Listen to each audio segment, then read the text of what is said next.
Hello hello mike check. Hello hello hello hello ठीक। नमस्कार मेरे प्यारे बच्चों, कैसे आप सभी, क्या हाल चाल सभी के। Very very very good evening सभी को, वेरी गुड इवनिंग सभी को। कैसे है सभी? हाँ भाई, ऑडियो वीडियो क्लियर आ रहा हो तो एक बार थम्स अप कर देंगे सभी। हिमांशु, प्रियंका, चलिए ठीक है, इस बैच में क्लास शुरू हो चुकी है। बनीता, अनामिका, ठीक है चलो। हाँ भाई, very very very good evening सभी को।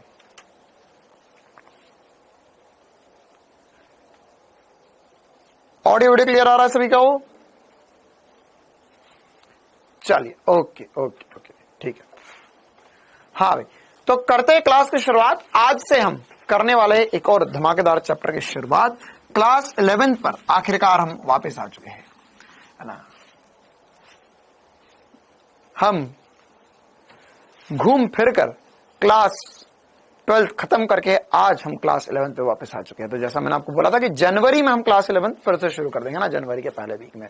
तो पहला वीक खत्म नहीं हुआ, आज फ्राइडे है और हम वापस आ चुके हैं क्लास 11 पर।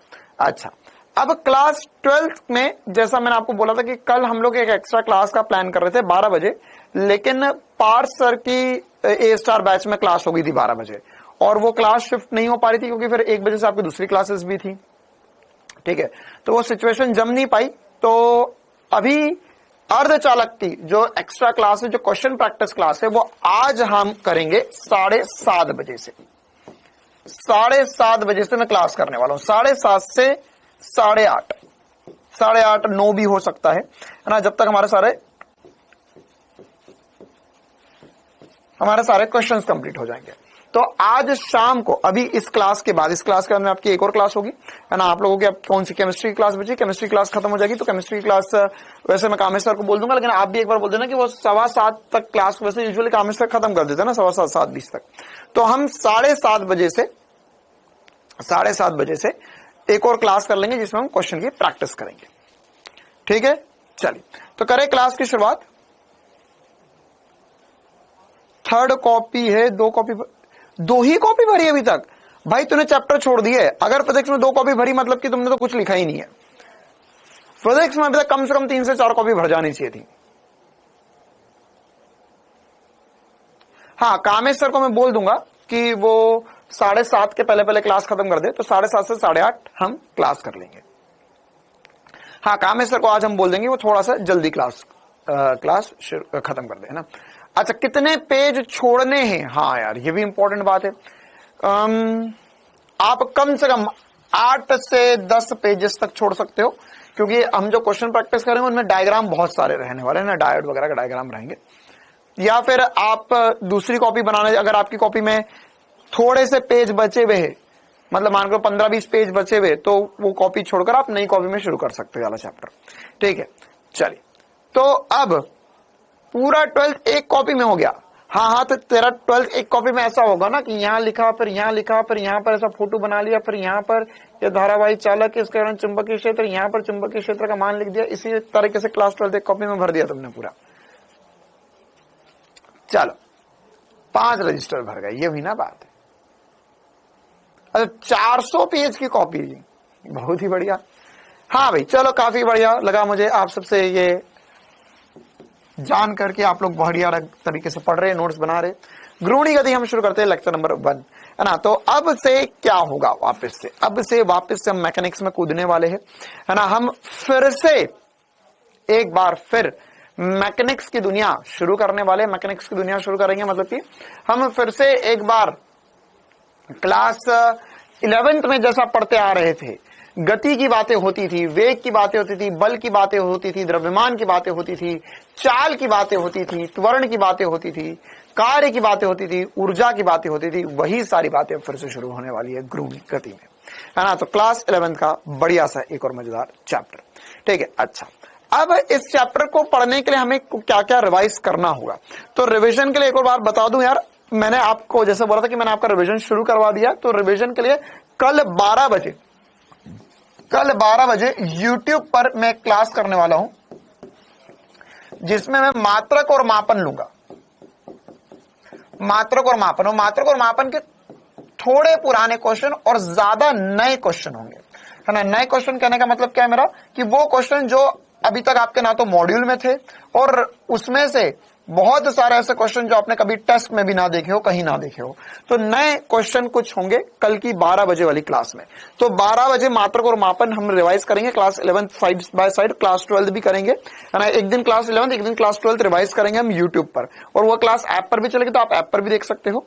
लेकिन हाँ, आज 12 बजे फिजिक्स की क्लास नहीं हुई थी, है ना, लेकिन ये क्लास देखना जरूरी है। तो दो ऑप्शन है, अगर आपको लगता है कि आपको लाइव आकर देखना है तो आप लाइव आकर भी देख सकते हो, लेकिन अगर आपको लगता है कि नहीं सर मैं हूं 30 मार्क का, मैं तो, आप वैसे चिंता ना करो, मैं कोई 2 घंटे नहीं पढ़ाऊंगा, मैं 50 से 55 मिनट पढ़ाऊंगा बस, है ना। 50 से 55 मिनट पढ़ाऊंगा जिसमें आपका ये पूरा रिवाइज हो जाएगा, पूरे चैप्टर के सारे क्वेश्चन करवा दूंगा मैं आपको, ठीक है। तो इस छोटा चैप्टर ही होता है वैसे भी, तो इस चैप्टर के हम क्वेश्चंस की शुरुआत करेंगे कल 12 बजे, पहली बात। दूसरी बात, अगर आपको लगता है कि नहीं मैं लाइव नहीं देखना चाहता तो कोई बात नहीं, आप क्लास खत्म करने के बाद में उसको यूट्यूब पर डली रहेगी तो उसको फास्ट फॉरवर्ड करके एक बार देख जरूर लेना, ताकि आपका रिवीजन होता रहे साइड बाय साइड। और उसके अलावा क्लास खत्म होने के बाद में मैं अपने टेलीग्राम चैनल पर भी एक्स्ट्रा क्वेश्चंस दे दूंगा इसी चैप्टर से, कुछ क्वेश्चंस मैं प्रैक्टिस करा दूंगा, और कुछ चैप्टर, इसी चैप्टर के कुछ क्वेश्चंस मैं होमवर्क टाइप के लिए या टेलीग्राम चैनल पर आपके लिए प्रैक्टिस में भी पीडीएफ के रूप में डाल दूंगा, ताकि आप वहां से और एक्स्ट्रा क्वेश्चंस प्रैक्टिस कर पाए, है ना। तो अब से रिवीजन के लिए भी हम सीरियस हो चुके हैं, रिवीजन भी हम जोरदार तरीके से करने वाले हैं। चलो भाई, तो अब चलो ये लिखे रहने देते हैं, और भी बच्चों जो आएंगे अगर बाद में देखेंगे तो उन्हें पता चल जाएगा। अब गुरुणी गति क्या होता है, ये चैप्टर देखिए, ये चैप्टर में पढ़ना क्या क्या होता है। तो ये चैप्टर, अगर हम इसके पहले वाले चैप्टर्स की बात करें तो ये वाले, इसके पहले वाले चैप्टर्स में हम ऐसा मानते थे कि एक वस्तु है, वो वस्तु चल सकती है ना, उस वस्तु पे बल लग सकता है, उसका वेग हो सकता है, उसका त्वरण हो सकता है, और साथ ही साथ उसमें ऊर्जा होती थी, उस पर कार्य होता था, सारी बातें हमने डिस्कस करी थी। तो एक स्थान से दूसरे स्थान तक अगर हम वस्तु को ले जा रहे हैं तो उसमें क्या क्या हो सकता था वो लिखा था हमने। यूनिट एंड डायमेंशन, अच्छा हाँ, किसी को लगता है कि यूनिट एंड डायमेंशन को रिवाइज करके आना है तो रिवीजन करके आ सकते हो, या फिर मैं कल की क्लास में ना यूट्यूब पर ही पहले 10 मिनट उसके, तो यूनिट एंड डायमेंशन में कोई बहुत ज्यादा फॉर्मूले नहीं है, 2-4 फॉर्मूले ही है, तो क्वेश्चन के साथ ही रिवाइज हो जाएंगे, ठीक है। तो अगर आप रिविजन करने का टाइम मिले तो कर लेना, वरना नहीं भी करके आओगे तो कोई दिक्कत वाली बात नहीं है। चलिए, तो हमने गति के नियम वगैरह ये सारी बातें पढ़ी थी, तो उन सभी बातों में हमने ये देखा था कि अगर हमारे पास एक दृढ़ पिंड होता है, मतलब कि अगर हमारे पास एक ठोस पिंड होता तो उस पर क्या क्या हो सकता है। लेकिन लेकिन लेकिन अब हमें क्या पढ़ना है इस चैप्टर में, हमें यह पढ़ना है कि अगर एक कण घूमता है तो उसके साथ क्या क्या हो सकता है। तो घूमेगा तो उसका वेग होगा, उसका त्वरण होगा, उसका विस्थापन होगा, उसकी ऊर्जा होगी, उसकी गतिज ऊर्जा होगी, उस पर कार्य होगा, उस पर बल लगेगा, उस पर बल की जगह बलाघूर्ण लगेगा, वो सब कुछ डिटेल में डिस्कस करना है।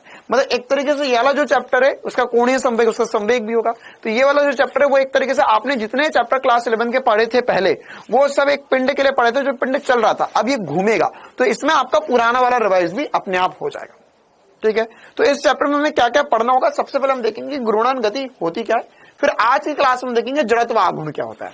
जैसे हमारे पास नॉर्मल वस्तु का द्रव्यमान होता है, उसका जड़त्व होता है ना, कि वो अपनी गति के परिवर्तन का विरोध करती है, तो जड़त्व होता है। वैसे हम पढ़ेंगे आज जड़त्व आघूर्ण पढ़ेंगे, हम क्या पढ़ेंगे, जड़त्व आघूर्ण पढ़ेंगे, ठीक है। इसी प्रकार से बलाघूर्ण, बलाघूर्ण क्या होता है कि अगर हमारे पास वस्तु पर बल लग रहा है तो वो चलती थी, अब वह बल जो वस्तु को घुमा दे उसे बलाघूर्ण बोलते हैं, वो कल की क्लास में पढ़ेंगे। फिर हम देखेंगे घूर्णन साम्यावस्था क्या होती है। घूर्णन साम्यावस्था, जैसे हमने देखा था कि परिमाणी बल शून्य हो जाए वस्तु पे, तो उस पर बेस्ड क्वेश्चंस करे थे हमने, तो वैसे ही क्वेश्चन हम घूर्णन साम्यावस्था के लिए करने वाले हैं। इसके बाद में हम पढ़ेंगे कोणीय संवेग क्या होता है। जैसे रेखीय संवेग था, अब ऐसी वस्तु घूमेगी तो उसका संवेग क्या होगा, फिर उसकी गति ऊर्जा वगैरह क्या होगी। मतलब देखो एक तरीके से आपने जो पुराना चैप्टर पढ़ा था, या पहले जब से सबसे पहले हमने देखा था कि सर सरल रेखा में गति, तो गति के बारे में पढ़ा, तो वैसे घूर्णन गति के बारे में पढ़ेंगे। फिर हमने साथ ही साथ वस्तु के द्रव्यमान के बारे में, गति के नियम पढ़ा थे, तो उसमें द्रव्यमान के बारे में समझा था, तो यहाँ पे जड़त्व आघूर्ण के बारे में समझना पड़ेगा। वहां पे बल के बारे में समझा था, यहाँ पे बलाघूर्ण के बारे में समझना पड़ेगा। वहां पर हमने विभिन्न बल देखे थे, उनकी साम्यावस्था देखी थी, तो यहाँ पे घूर्णन साम्यावस्था देखना पड़ेगी। वहां पर हमने संवेग देखा था, गति के नियम में यहाँ पे कोणीय संवेग देखने जाना पड़ेगा। फिर उसके बाद में आगे बढ़कर हमने कार्य ऊर्जा शक्ति पढ़ा था, तो कार्य ऊर्जा शक्ति हम पढ़ेंगे फिर इस चैप्टर का, ठीक है। तो ये सारी बातें हमको इस चैप्टर में करना होगी। साथ ही साथ लास्ट टॉपिक है लौटनी गति, है ना, लौटनी गति या रोलिंग मोशन। अब मजेदार बात यह है फिर से कि कहीं पर भी इस बार जो नया सिलेबस आया उसमें फिर से रोलिंग मोशन टॉपिक का नाम नहीं दिया हुआ है, रोलिंग मोशन टॉपिक का नाम नहीं है। तो हम एक बार पूरा चैप्टर पढ़ते हैं, फिर हमारे पास अगर समय कैसा क्या रहता है और हम देखेंगे कि एक और बार सिलेबस को देख लेंगे कि कहीं पर उसने हिंट तो नहीं दी है रोलिंग मोशन की। अगर होगी तो मैं पढ़ाऊंगा, वरना फिर यहां तक हमारा चैप्टर फिनिश हो जाएगा ये वाला। चलिए तो करें क्लास की शुरुआत तालियों की गड़गड़ाहट के साथ। स्वागत कीजिए एक और नए धमाकेदार चैप्टर का, है ना, जो है घूर्णन गति। अच्छा, अब ये वाला चैप्टर एनसीईआरटी में कहा है? एनसीईआरटी की पहली किताब में आखिरी चैप्टर है ग्रेविटेशन या गुरुत्वाकर्षण। उसके पहले जो चैप्टर है ना, उसमें दिया हुआ है दृढ़ पिंडों का निकाय और घूर्णन गति, है ना। तो ये वही वाला चैप्टर होगा, ठीक है। घर्षण का कोई लिंक नहीं है इसमें, है ना। अच्छा, दूसरी इंपॉर्टेंट सी बात, सिलेबस टेस्ट जो परसों टेस्ट होने वाला आपका संडे को जो टेस्ट होगा, Sunday test syllabus, Sunday test syllabus मैं काफी बार बता चुका हूं। मॉडर्न फिजिक्स पूरा पूरा आएगा आपको एंड सेमीकंडक्टर्स अर्धचालक। हाँ, कल पार्सर क्लास नहीं ले रहे, कल सैटरडे, कल पार्सर क्लास नहीं लेंगे। शायद आप लोगों को पार्सर ने बता दिया होगा, या नहीं बताया तो फिर मैं बता देता हूं। तो कल फिजिक्स की क्लास हम जल्दी कर लेंगे ना, कल फिजिक्स की क्लास हम जल्दी कर लेंगे। कल बायो की क्लास नहीं होगी तो जल्दी कितनी हो जाएगी वो आपको ऐप के अंदर दिख जाएगा। चलिए, अच्छा, अब दृढ़ पिंड की घूर्णन गति में, है ना, मैं आपको बेसिक बातें तो बता रहा हूं, लेकिन इसमें बहुत सारे जो क्वेश्चन है वो जो आपका सर्कुलर मोशन था, या मैंने आपको याद करो जब मैंने आपको वृत्तीय गति पढ़ाया था तब मैंने आपको घूर्णन गति के बारे में भी थोड़ी बहुत बातें बताई थी, ठीक है। तो वो वाला चैप्टर वृत्तीय गति, उसमें ऊर्ध्वाधर वृत्तीय गति को छोड़ देना, लेकिन उसके पहले की बातें जो है वो एक बार सारी रिवाइज करना ना, जिसमें हमने शुद्ध गति की देखी थी वृत्तीय गति में। तो वो वाला जो पोर्शन है वो एक बार क्लास के बाद में आज सबको रिवाइज जरूर करना है, क्योंकि वो इसी चैप्टर में भी आते हैं, इसके में भी इसके क्वेश्चंस रहेंगे। तो मैं होमवर्क में डाल दूंगा ताकि आप एक बार प्रैक्टिस कर पाए। बाकी वो वाली बातें मैं क्लास में डिस्कस नहीं करूंगा कि V बराबर R ओमेगा होता है, या ओमेगा की डायरेक्शन क्या होती है, उसमें फिर गति के समीकरण क्या होते हैं, वो सब कुछ हमने करा हुआ है, ठीक है। तो वो आप लोग, है ना, वो आप लोग एक बार रिवाइज कर सकते हैं खुद से। पार सर को कल शायद कहीं बाहर जाना है किसी कार्य से, तो इसलिए सर क्लास में ही लेंगे। चलिए आगे बढ़ते, हम पढ़ते हैं दृढ़ पिंड क्या होता है, रिजिड बॉडीज क्या होता है। तो दृढ़ पिंड क्या है ये हमें ऑलरेडी पता है, एक बार थोड़ा सा रिवीजन टाइप हो जाएगा, है ना, कि अगर दृढ़ पिंड को देखा जाए, दृढ़ पिंड क्या है? एक दृढ़ वस्तु बहुत अधिक संख्या में पदार्थों के कण का संयोजन है जो परस्पर दूरियों को किसी भी स्थिति में नहीं बदलने देता, यानी वे सभी परिस्थितियों में विरूपित नहीं होते, या सॉरी वे किसी भी परिस्थिति में विरूपित नहीं होते। इसका मतलब क्या है? जैसे मान के चलो हमारे पास एक पत्थर है या मेरे पास ये पेन है, तो मैं इसको कैसे भी फेंक दूं, कैसे भी उछाल दूं, मैं कुछ भी करूं, ये पेन के कणों के बीच में आपस की जो दूरी है वो नहीं बदलेगी। तो इसको हम क्या कहते हैं? इसको हम दृढ़ पिंड कहते हैं, ठीक है। क्या कहते हैं हम इसे? दृढ़ पिंड कहते हैं। तो जैसे एक और बार बता दूं, यहां पर अगर मान के चलो हमारे पास ये एक पॉइंट है, ये कोई भी दो पॉइंट बना दिए इस वस्तु पे, तो अगर इस वस्तु को घुमा रहे हैं, हम फेंक रहे हैं, हम कुछ भी कर रहे हैं, तो यहां पर ये जो दूरी होगी, यह दूरी कभी नहीं बदलेगी, है ना, ये दूरी कभी नहीं बदलेगी।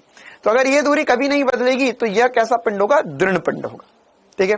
अच्छा, दृढ़ पिंड के और एग्जांपल आपको आपके आसपास जो भी चीजें दिख रही है वो सब क्या दृढ़ पिंड ही है। आप खुद भी एक दृढ़ पिंड हो। ऐसा तो ना होता कि आप उछलते हो तो आप लंबे हो जाते हो, जैसे बैठते हो तो छोटे हो जाते हो, नहीं सर।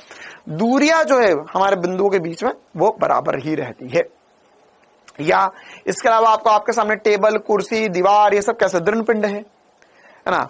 इसके अलावा ऐसे कुछ एग्जाम्पल जो दृढ़ पिंड नहीं है, पानी, तरल, तो ये इनके बीच में सर बिंदु के बीच में दूरी बदल जाती है। पानी बहता है तो पानी बहता तो सर उसके पिंडों के, उनके बिंदु के बीच में दूरी बदल जाती है, ठीक है। तो वो दृढ़ पिंड नहीं होंगे। अच्छा, अब दृढ़ पिंड की जो घूर्णन गति होती है वो क्या होती है? किसी भी वस्तु की गति उसकी स्थिति में परिवर्तन या उसके विन्यास में परिवर्तन या दोनों में समझी जा सकती है, ठीक है। तो एक बार घूर्णन गति का मतलब क्या होता है वो मैं आपको समझाता हूं। ये डेफिनेशन क्या लिखी हुई है, देखिए क्या हो सकता है। मान के चलो कि हमारे पास ये एक पिंड था, ये एक वस्तु थी, ये यहां से यहां चली गई, ठीक है, ये यहां से यहां चली गई। तो इसका हर एक कण ऐसे गया, ये वाला कण जो होगा वो ऐसे गया होगा, ये वाला कण ऐसे गया होगा, ये वाला कण जो है वो ऐसे गया होगा। हर एक कण की आपस की दूरी बराबर होगी और हर एक कण उठ के वैसा का वैसा आगे बढ़ा होगा। तो इसे हम बोलेंगे शुद्ध स्थानांतरण गति। क्या बोलेंगे हम इसे? शुद्ध स्थानांतरण गति बोलेंगे हम इसे, ठीक है। अच्छा, लेकिन अगर मान के चलो शुद्ध स्थानांतरण गति या रेखीय गति जो हम ऑलरेडी पढ़ कर आए थे, लेकिन अगर मान के चलो कि ये चलने के साथ साथ घूम भी गया किसी भी बिंदु के सापेक्ष, कोई भी बिंदु हो सकता है उसके सापेक्ष अगर ये घूम जाता है, तो अगर ये घूमता है तो उस कंडीशन में हम क्या बोलेंगे? इसे घूर्णन गति बोलेंगे। जैसे अगर एग्जांपल समझे कि सर केवल वस्तु घूम रही है, उसका एग्जांपल, तो अगर केवल वस्तु घूम रही है, जैसे देखो ये ऐसी थी, अब ये घूमकर ऐसी हो गई, तो क्या हुआ होगा? सर ये यहां ऐसी थी और उसका हर एक बिंदु, हर एक पॉइंट केवल घूमा है, तो ये क्या होगी? ये घूर्णन गति होगी। अब ये घूमती हुई आगे बढ़ी है, घूमती हुई आगे बढ़ी है, तो देखो यहां पर ये पहले ऐसी सीधी थी, ये ऐसी घूम भी गई और आगे भी बढ़ गई, तो ये स्थानांतरण गति और घूर्णन गति का संयोजन कहलाएगा, ठीक है। तो घूर्णन गति क्या होता है सभी को समझ में आ रहा है ना? घूर्णन गति में सबसे इंपॉर्टेंट सी बात है कि किसी भी एक बिंदु के सापेक्ष वस्तु का घूमना जरूरी है। अब यहां पर जो घूर्णन गति हो सकती है कितने टाइप की हो सकती है ना, कहां कब कब हो सकती है? तो पहले एक स्थिर अक्ष के सापेक्ष घूर्णन हो सकता है, स्थानांतरण अक्ष के सापेक्ष या स्थानांतरीय अक्ष के सापेक्ष घूर्णन हो सकता है, या घूर्णन अक्ष के परितः घूर्णन हो सकता है ना। ये बेसिक से एग्जांपल है, कुछ थ्योरेटिकल पॉइंट्स है, आपको बस ये फील करवाने के लिए कि घूर्णन गति कैसी कैसी हो सकती है। जैसे सबसे पहली बात, एक स्थिर अक्ष के सापेक्ष घूर्णन हो रहा है। स्थिर अक्ष के सापेक्ष घूर्णन मतलब कि एक कोई अक्ष है या कोई एक अक्ष मतलब क्या होगा? कोई एक रेखा जिसके आसपास वस्तु घूम रही है। जैसे पंखा कैसा घूम रहा है? क्या आपके घर में ऐसा होता है पंखा चालू करो ऐसा देखो, थोड़ी देर बाद वहां चलेगा, थोड़ी देर वहां चलेगा, थोड़ी देर नहीं सर, पंखा एक ही जगह पर लगा हुआ है, सालों से वहीं लगा हुआ है ना, और पंखा वैसा का वैसा रखा हुआ है, तो एक अक्ष उसकी फिक्स उसके आसपास घूमता रहता है। तो कैसी गति होगी? ये स्थिर अक्ष के परितः घूर्णन गति होगी। और एग्जाम्पल बताओ भैया इसके। दरवाजा, घर का दरवाजा जैसे खुलता है, तो घर का दरवाजा कैसा होता है सर? एक अक्ष होता है, मतलब जहां पे दरवाजे को हम दीवार के अंदर लगा कर रखते हैं और एक तरफ से हम खोलते हैं, तो दरवाजा घूम रहा है, मतलब कि उसकी अक्ष फिक्स है और वह दरवाजा घूम रहा है, तो यह एक स्थिर अक्ष के सापेक्ष घूम रहा है, ठीक है।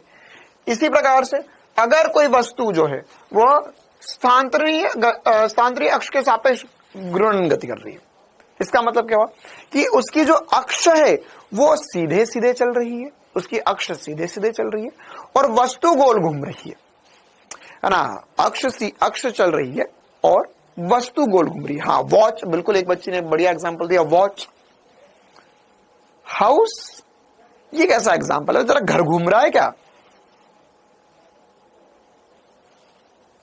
हाँ, लट्टू एग्जाम्पल नहीं लेंगे, क्योंकि लट्टू में क्या होता है कि वो जैसे हम उसको लट्टू को फेंकते हैं, तो लट्टू ऐसे ऐसे भी गोल गोल घूम रहा है और उसकी अक्ष भी घूम रही है ना। तो वो जो एग्जाम्पल आएगा वो इसके अंदर आएगा कि अगर हमें घूर्णीय अक्ष होगी। अर्थ भी नहीं लेंगे बेटा, अर्थ रुककर थोड़ी ना घूम रही है, अर्थ तो चलते चलते घूम रही है ना। तो जो वस्तु चलते चलते घूम रही है, अर्थ का जो एग्जाम्पल होगा, हम मोटर का एग्जाम्पल ले सकते हैं, मोटर का जो पंखा होता है वो ऐसे ही घूमता है, ठीक है। लेकिन अर्थ का जो एग्जाम्पल होगा वो तीसरे में आएगा, घूर्णीय अक्ष के परितः घूर्णन हो रहा है। मतलब कि क्या हो रहा है? अर्थ में क्या हो रहा है कि अर्थ में सर अर्थ है हमारे पास, ये अर्थ, तो अर्थ अपने अक्ष के सापेक्ष घूम रही है और इसकी अक्ष जो है वो भी गोल गोल घूम रही है। अर्थ गोल गोल घूम रही है, इसकी अक्ष भी गोल गोल घूम रही है और अर्थ खुद भी गोल घूम रही है। तो तीसरा एग्जाम्पल आएगा साइकिल का टायर, बिल्कुल वो दूसरे में एग्जाम्पल आएगा, स्थानांतरीय अक्ष के परितः घूर्णन। मतलब क्या हुआ कि अगर जो अक्ष है, यह साइकिल का टायर है, तो साइकिल का टायर तो गोल गोल घूम रहा है ना। अब साइकिल आगे भी बढ़ रही है, तो अगर मैं केवल टायर का जो बिंदु जिसके सापेक्ष टायर घूम रहा है उसे देखो, तो वो ऐसा आगे बढ़ रहा है और टायर घूमते हुए आगे बढ़ रहा है। तो टायर खुद गोल घूम रहा है, तो टायर घूर्णन गति तो कर ही रहा है, लेकिन उसके कैसे अक्ष है? उसकी चलती हुई अक्ष के सापेक्ष घूर्णन कर रहा है वो, ठीक है।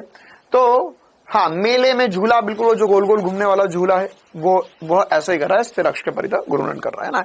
इसको और भी आप चाहो तो मैं एनिमेशन से एग्जांपल्स बता सकता हूं, लेकिन अब तो बड़े हो गए हो यार तुम, नहीं थोड़ा बच्चों वाला एग्जाम्पल देखने हो तो देख लो बाबा, बाद में बोलना मत कि एसपी सर ने एग्जाम्पल नहीं दिखाया।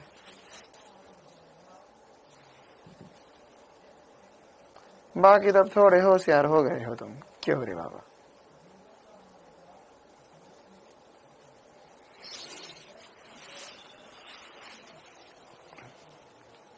चल हाँ आगे बढ़ते हैं। हाँ, तुम्हारा दिमाग तो जो गति कर रहा है वो गति तो यहां लिखी ही नहीं जा सकती है। तुम्हारे दिमाग की जो गति है वो ऐसी गति है जो बताई ही नहीं जा सकती।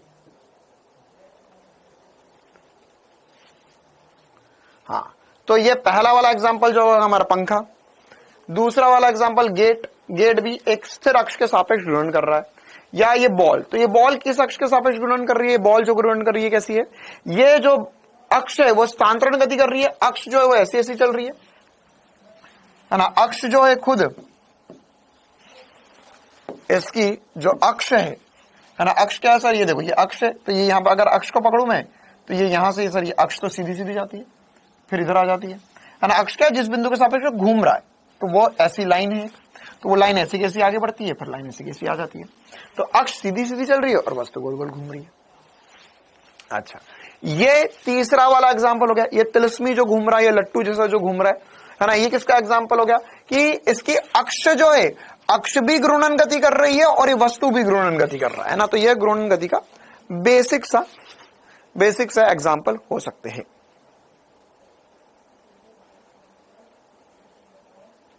ठीक है, पेंडुलम नहीं लेंगे बेटा हम, पेंडुलम में तो गोल कहां घूम रहा है, पेंडुलम पूरा गोल थोड़ी ना घूम कर आता है पेंडुलम। हाँ, मतलब वो एक घूर्णन गति का हिस्सा हो सकता है, मान सकते हैं हम, बिल्कुल ले सकते हैं उसे। चलिए अब आगे बढ़ते हैं हम, है ना। अच्छा, इसके अलावा इसमें आगे बढ़ते हैं हम, है ना, और इसमें अब एक इंपॉर्टेंट सी परिभाषा और जो इंपॉर्टेंट सा टॉपिक हमें पढ़ना आज, उसकी शुरुआत करते हैं, जड़त्व आघूर्ण। अच्छा, इस चैप्टर में हमें क्रॉस प्रोडक्ट भी काम आएगा, तो एक बार क्रॉस प्रोडक्ट भी ध्यान रखना। और इसके अलावा मैंने यहाँ पर एक टॉपिक नहीं पढ़ा रहा हूं, पढ़ा दिया है ना। अब लेकिन आपको खुद से रिवाइज करना होगा, वृत्तीय गति की जो शुद्ध गति की होती है ना, वृत्तीय गति जो होती है उसकी जो शुद्ध गति की होगी, उसको एक बार आपको रिवाइज करना होगा। ठीक है, चल हाँ, शक्तिमान भी अच्छा एग्जाम्पल है।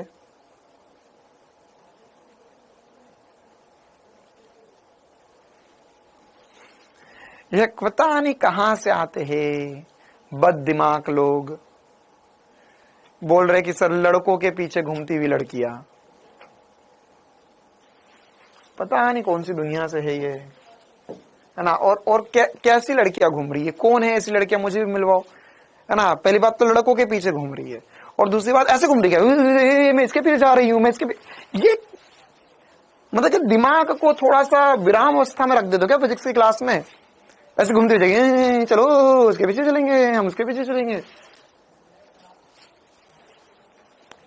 चलिए, जड़त्व आघूर्ण क्या होता है, सबसे पहला और सबसे इंपॉर्टेंट टॉपिक इसमें जो हमें पढ़ना होगा, जिससे सवाल आने की भी चांसेस बहुत ज्यादा रहते हैं, है ना। तो जड़त्व आघूर्ण क्या होता है, तो जड़त्व आघूर्ण जैसे हमने किसी भी वस्तु का द्रव्यमान देखा था, स्प्रिंकलर भी बेटा, स्प्रिंकलर कैसा एग्जांपल होगा, स्प्रिंकलर, हाँ, स्प्रिंकलर की जो नोजल, पूरा बोलना पड़ेगा, स्प्रिंकलर की जो नोजल है वो गोल गोल घूम रही है ना, लेकिन वो एक स्थिर अक्ष के सापेक्ष गोल गोल घूम रही है। चलो देखो, तो अब जड़त्व आघूर्ण क्या होता है, जैसे हमने पहले पढ़ा था द्रव्यमान और हमने पढ़ा था जड़त्व, है ना। द्रव्यमान मतलब क्या होता है, अच्छा पहले हमने पढ़ा था जड़त्व का नियम, किसका नियम पढ़ा था हमने, जड़त्व का नियम। जड़त्व का नियम क्या होता था, जड़त्व का नियम किसने दिया था, जड़त्व का नियम किसने दिया था, और जड़त्व का नियम हमने कहां पढ़ा था, सरल रेखा में गति में, याद है जड़त्व का नियम पढ़ा था हमने,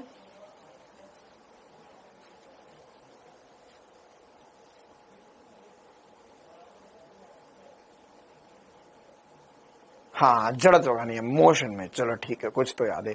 हाँ, गति के नियम में पढ़ा था हमने ये, है ना। और ये वाला जड़त्व का नियम वैसे देखा जाए तो न्यूटन की गति का प्रथम नियम है और दिया किसने था? जड़त्व ने दी, सॉरी ये गैलीलियो ने पहले बताया था, फिर उसको ही न्यूटन की गति का प्रथम नियम बोला गया बाद में। तो जैसे जड़त्व का नियम पढ़ा था हमने कि हमारे पास अगर कोई भी एक वस्तु है तो इस वस्तु को अगर हमें गति करवानी है, इस वस्तु को हमें गति करवानी है तो इस वस्तु को गति करवाने के लिए हम इस पर बल लगाएंगे तो ये गति का विरोध करेगी ना। तो चल रही थी जड़त्व कितने प्रकार के थे? 3 प्रकार के। तो विरामावस्था का जड़त्व कहते हैं रुकी भी है तो रुकी भी रहना चाहिए, गति है कर रही है तो गति ही करते रहना चाहिए, या एक ही दिशा में गति कर रही है तो उसी दिशा में गति करते रहना चाहिए। वो दिशा का विरोध करेगी, दिशा में परिवर्तन का, गति में परिवर्तन का और विरामावस्था में परिवर्तन का विरोध करती है। तो यह जड़त्व का नियम था। ये किसके लिए था? स्थिर वस्तु के लिए। वस्तु रुकी हुई है तो क्या क्या हो सकता है, ठीक है। लेकिन अब हमें क्या देखना है? अब हमें देखना है जड़त्व आघूर्ण। अब ये किसके लिए होगा? योगा जो घूमती हुई वस्तु है उसके लिए। तो घूमती हुई वस्तु के लिए सबसे इंपॉर्टेंट सी बात है कि देखो, घूमती हुई वस्तु के लिए सबसे इंपॉर्टेंट सी बात है अक्ष, किस अक्ष के सापेक्ष वस्तु घूम रही है। क्यों सर, क्यों है ये इंपॉर्टेंट? क्योंकि अगर हम जड़त्व आघूर्ण की बात करें तो जड़त्व आघूर्ण, या पहले जड़त्व की बात करें तो इसमें अक्ष नहीं देखना होता था। हमें क्या देखना होता था? हमें ये देखना होता था कि जो वस्तु है वो चल ही रही है या नहीं चल रही है। तो उसे इधर धक्का लगाए, इधर धक्का लगाए, इधर धक्का लगाए, इधर धक्का लगाए, हर एक दिशा में हमें जो जड़त्व महसूस होता था वो समान ही होता था। जड़त्व किसके समानुपाती होता था? सर जड़त्व केवल और केवल द्रव्यमान पर, जड़त्व को इंग्लिश में बोलते थे इनर्शिया। तो इसका इनर्शिया जो था वो केवल और केवल मास पर या द्रव्यमान पर निर्भर करता था। किस पे निर्भर करता था? इनर्शिया जो है वह द्रव्यमान पर या मास पर निर्भर करता था। इसके अलावा किसी दूसरी चीज पर निर्भर नहीं करता था, ठीक है। अच्छा, लेकिन अब हम जड़त्व आघूर्ण की बात करें तो जड़त्व आघूर्ण क्या है? उस गुण का मापन है जिसके कारण किसी अक्ष पर घूर्णन करती हुई वस्तु अपनी घूर्णन अवस्था में परिवर्तन का विरोध करती है। सबसे इंपॉर्टेंट सी बात, अक्ष पर घूर्णन करती हुई वस्तु, अक्ष पर घूर्णन। तो अक्ष पर घूर्णन मतलब क्या होगा कि अगर हमारे पास जैसे एक वस्तु थी तो एक वस्तु का अगर मान के द्रव्यमान मैंने बोला 2 किलो, तो इसका जड़त्व फिक्स हो गया, 2 किलो इसका द्रव्यमान होगा, ये 2 किलो के बराबर ये हमें जड़त्व देगा। लेकिन अगर मान के चल हमारे पास एक वस्तु है जो हमें घुमाना है, यह हमें घुमाना है, तो उसे घुमाने के लिए किस अक्ष के सापेक्ष घुमा रहे हो वो ज्यादा इंपॉर्टेंट है और उसकी वजह से जड़त्व अलग अलग आएगा। तो यहां फिक्स वैल्यू होती थी लेकिन अब घुमाने के लिए अलग अलग होगा। जैसे फॉर एग्जांपल देखो भैया, आपके हाथ में पेन है, पेन को अगर आप इधर से कोने से पकड़ के घुमाओगे तो थोड़ा सा ज्यादा जोर लगेगा हाथों पर, लेकिन बीच में से पकड़ के घुमाओगे तो बड़ी आसानी से घुमा पाओगे। करो फील, घुमाओ भैया पेन को घुमाओ, बीच में से पकड़ के घुमाओगे तो बहुत आसानी से घुमा पाओगे, लेकिन कोने से पकड़ कर घुमाओगे तो कोने से पकड़कर घुमाएंगे सर तो थोड़ा मुश्किल होगा, ठीक है। क्यों? क्योंकि एक्चुअल में आप घुमा तो उसी वस्तु को रहे हो लेकिन उसकी अक्ष अलग अलग हो गई है ना। इतना दिमाग तो जो गैस सिलेंडर वाले भैया होते हैं उनके पास भी होता है। कभी तुमने देखा कि गैस सिलेंडर वाले भैया ऐसे आ रहे कि अच्छा आप क्या सिलेंडर देना है, तो गैस की टंकी लेकर आ रहे, तो गैस की टंकी ऐसी रखी थी, फिर उन्होंने ऐसी पलटाई, फिर ऐसी उठाई, फिर ऐसी पलटाई, फिर ऐसी उठाई, फिर पलटाई, फिर ऐसी उठाई। नहीं सर, वो ऐसे नहीं लाते। कैसे लाते गैस की टंकी? वो जमीन पे रखते और देते, उसको एक हाथ मारेंगे, लात मारेंगे, घूमती हुई आराम से आगे बढ़ जाएगी। क्यों? क्योंकि वो है गैस की टंकी, उसे घुमाते हुए आगे बढ़ाना है। तो ये भी तो घूम रही थी और ऐसी भी घूम रही है, तो किस कंडीशन में घुमाना आसान है? कब जड़त्व कम लगेगा? तो जब हम उसको इस अक्ष के सापेक्ष घुमा रहे सर, ये वाली अक्ष, इसका नाम हम आगे करके समझेंगे, लेकिन इस अक्ष के सापेक्ष घुमा रहे सर तो इसमें जड़त्व न्यूनतम आ रहा है। तो जड़त्व आघूर्ण या इसे इंग्लिश में कहते हैं मोमेंट ऑफ इनर्शिया। क्या सभी को एटलीस्ट फील आ रहा है कि मोमेंट ऑफ इनर्शिया है क्या एक्चुअल में, है ना? और क्यों पढ़ने की जरूरत है? क्योंकि हमारे पास एक ही वस्तु का मोमेंट ऑफ इनर्शिया या वो जो गति का विरोध कर रही है वो हर एक कंडीशन में अलग अलग आ सकता है। क्या हो सकता है? अलग अलग आ सकता है। क्लियर है मामला, है ना? या इसके अलावा आपके पास बहुत सारा एग्जाम्पल है ना, बहुत सारा एग्जाम्पल है आपके पास डे टू डे लाइफ में कि उस चीज को हम वहीं से ही क्यों घूम रही है, या उसको जब हम घुमा रहे तो हर एक जगह से घुमाने पर हमें अलग अलग बल महसूस होगा, ठीक है। अच्छा, तो अब यहां पर जैसे ना आप चाहो तो इसको आसानी से और भी चीजों के साथ अपना आजमा सकते हो ना। मान के चलो आप एक कॉपी ले लो, है ना, कॉपी या कुछ भारी सा, है ना, लाओ भैया। देखो अगर लैपटॉप टूटा या गिरा तो उसका खर्चा तुम सब भरोगे।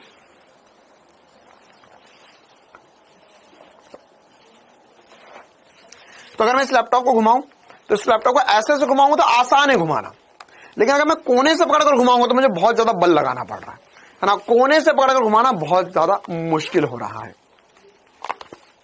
ठीक है। लेकिन बीच में से पकड़ घुमा रहा हूं तो आसान है ना। ऐसे घुमा रहा हूं तो शायद सर और थोड़ा आसान हो रहा है, ऐसे कोने से पकड़कर घुमाओगे तो थोड़ा मुश्किल होता जा रहा है, ठीक है। तो ये क्यों हो रहा है? क्योंकि इसका हर एक अक्ष के सापेक्ष जड़त्व आघूर्ण अलग अलग आएगा। अच्छा सर, तो जड़त्व आघूर्ण कितना आता है वो कैसे पता करते हैं? तो पहले एक बार डेफिनेशन देख लेते। उस गुण का मापन जिसके कारण किसी अक्ष पर घूर्णन करती हुई वस्तु अपनी घूर्णन अवस्था में परिवर्तन का विरोध करती है, उस अक्ष के परितः उसका जड़त्व आघूर्ण कहलाता है। क्या कहलाएगा? उस अक्ष के परितः उसका जड़त्व आघूर्ण कहलाएगा, ठीक है। अच्छा, अब यहां पर जड़त्व आघूर्ण का मान निकालते कैसे? जैसे हमारे पास ये तो जड़त्व का नियम तो आसान था कि भैया जो जड़त्व होगा वो द्रव्यमान के बराबर होगा। लेकिन अब ये जड़त्व आघूर्ण निकालते कैसे है? इसका छोटा सा डेरिवेशन टाइप होता है, लेकिन मैं डेरिवेशन में नहीं जाना चाह रहा हूं, है ना। वो हम सरल रेखा में गति में जैसे गतिज ऊर्जा लिखते थे उससे डिराइव करते हैं, लेकिन उसका डेरिवेशन से कोई मतलब है नहीं हमें, क्योंकि अब हमें क्लास 11 की तो एग्जाम देनी नहीं है, हमें तो मेन फॉर्मूला आना चाहिए और उससे जुड़ी सारी बातें। तो घूर्णन करते हुए किसी कण का किसी अक्ष के परितः जड़त्व आघूर्ण उस कण के द्रव्यमान व घूर्णन अक्ष से दूरी के वर्ग के गुणनफल के बराबर होता है ना। तो ये होगा I बराबर mr स्क्वायर।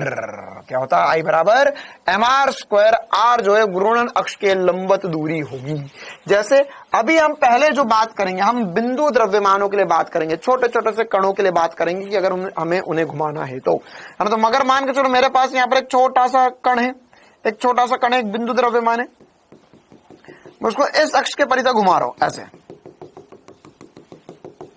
मतलब क्या हुआ? इसको ऐसा मान सकते हो आपकी एक मैंने पत्थर लिया, रस्सी में बांधा और उसको ऐसे घुमा रहा हूं मैं, ठीक है, ऐसे घुमा रहा हूं,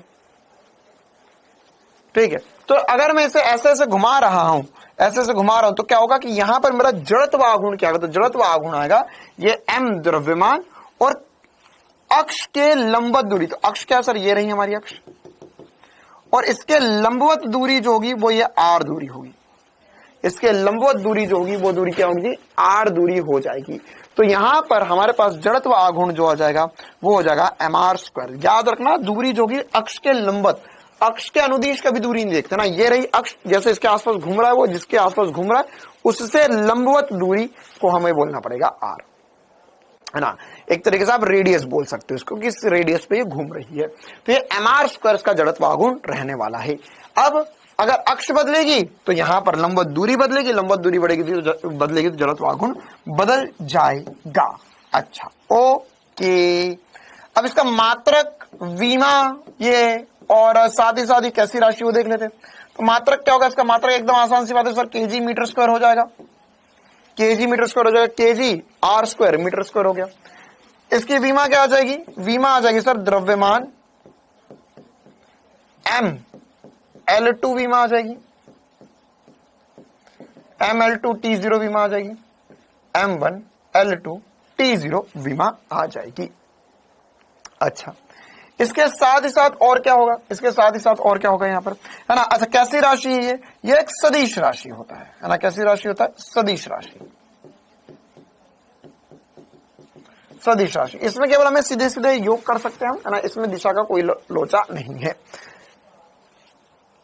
कहीं पर जो साइंटिस्ट लोग होते हैं, है ना, आपने देखा होगा ना कि कुछ लोग, कुछ किताब, कुछ बच्चे 11वीं 12वीं वाले अपने आप को साइंटिस्ट मानने लगते हैं।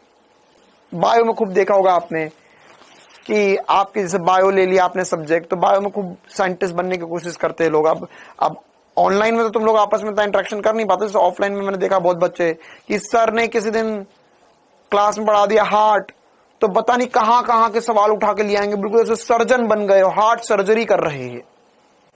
ठीक है, ऐसे खतरनाक सवाल पूछने की कोशिश करेंगे।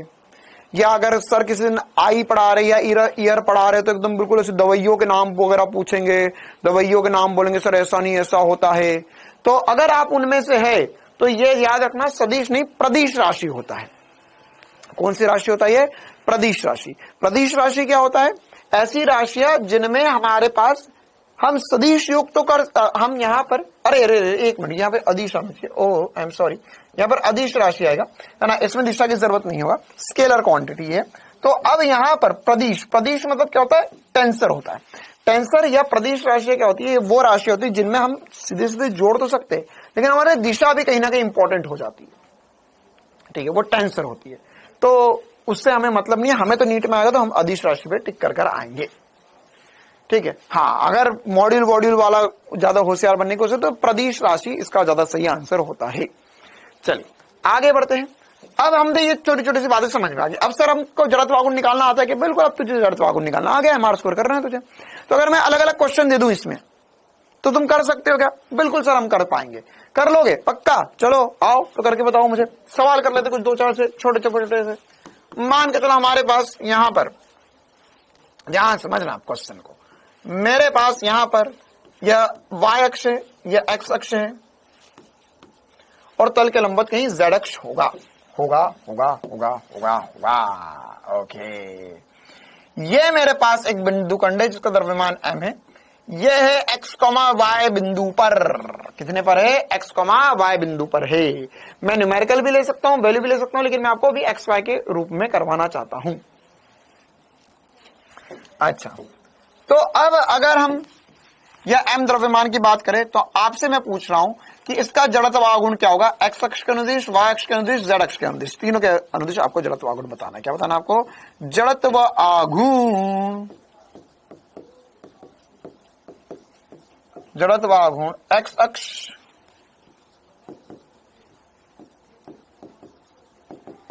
y अक्ष और z अक्ष के अनुदिश।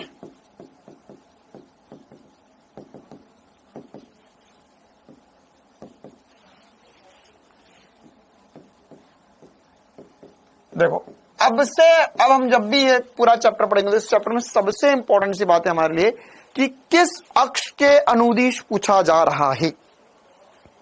ठीक है, हाँ भाई बताएंगे क्या आएगा। अरे ये मोइन खान को तो मैंने थोड़े दिन पहले ब्लॉक करवाया था। अंशिका क्या बोल रहा है ये मूर्ख लड़का? ये वही है ना जो थोड़े दिन पहले क्लास में अजीब भाषा का उपयोग कर रहा था। चलो कोई बात नहीं। हाँ,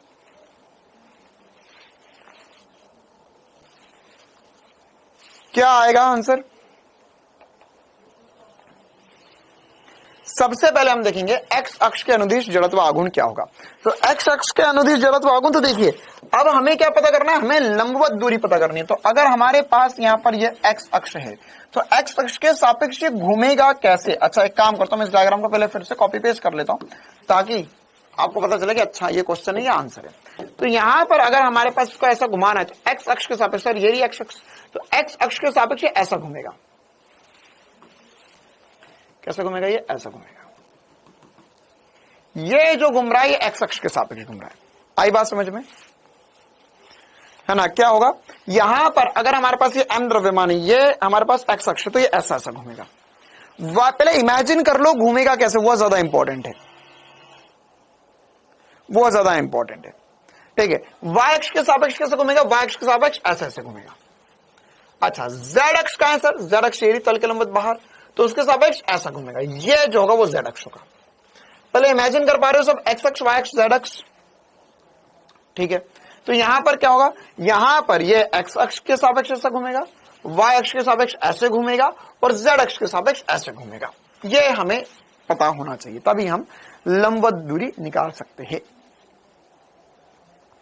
चलिए, तो अब अगर हम यहां पर x अक्ष देखेंगे तो x अक्ष के सापेक्ष जड़त्व आघूर्ण, ओके।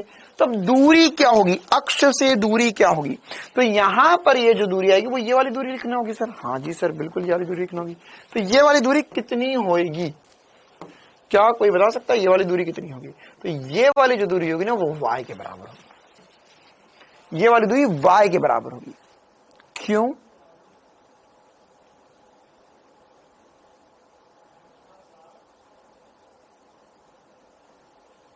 क्यों? क्योंकि अक्ष से लंबवत दूरी देखनी है। तो ये एक्स अक्ष है, एक्स अक्ष से लंबवत दूरी, तो हमें पता है सर ये वाली जो दूरी है एक्स अक्ष के अनुदिश ये एक्स होती है और वाई अक्ष के अनुदिश दूरी वाई होती है।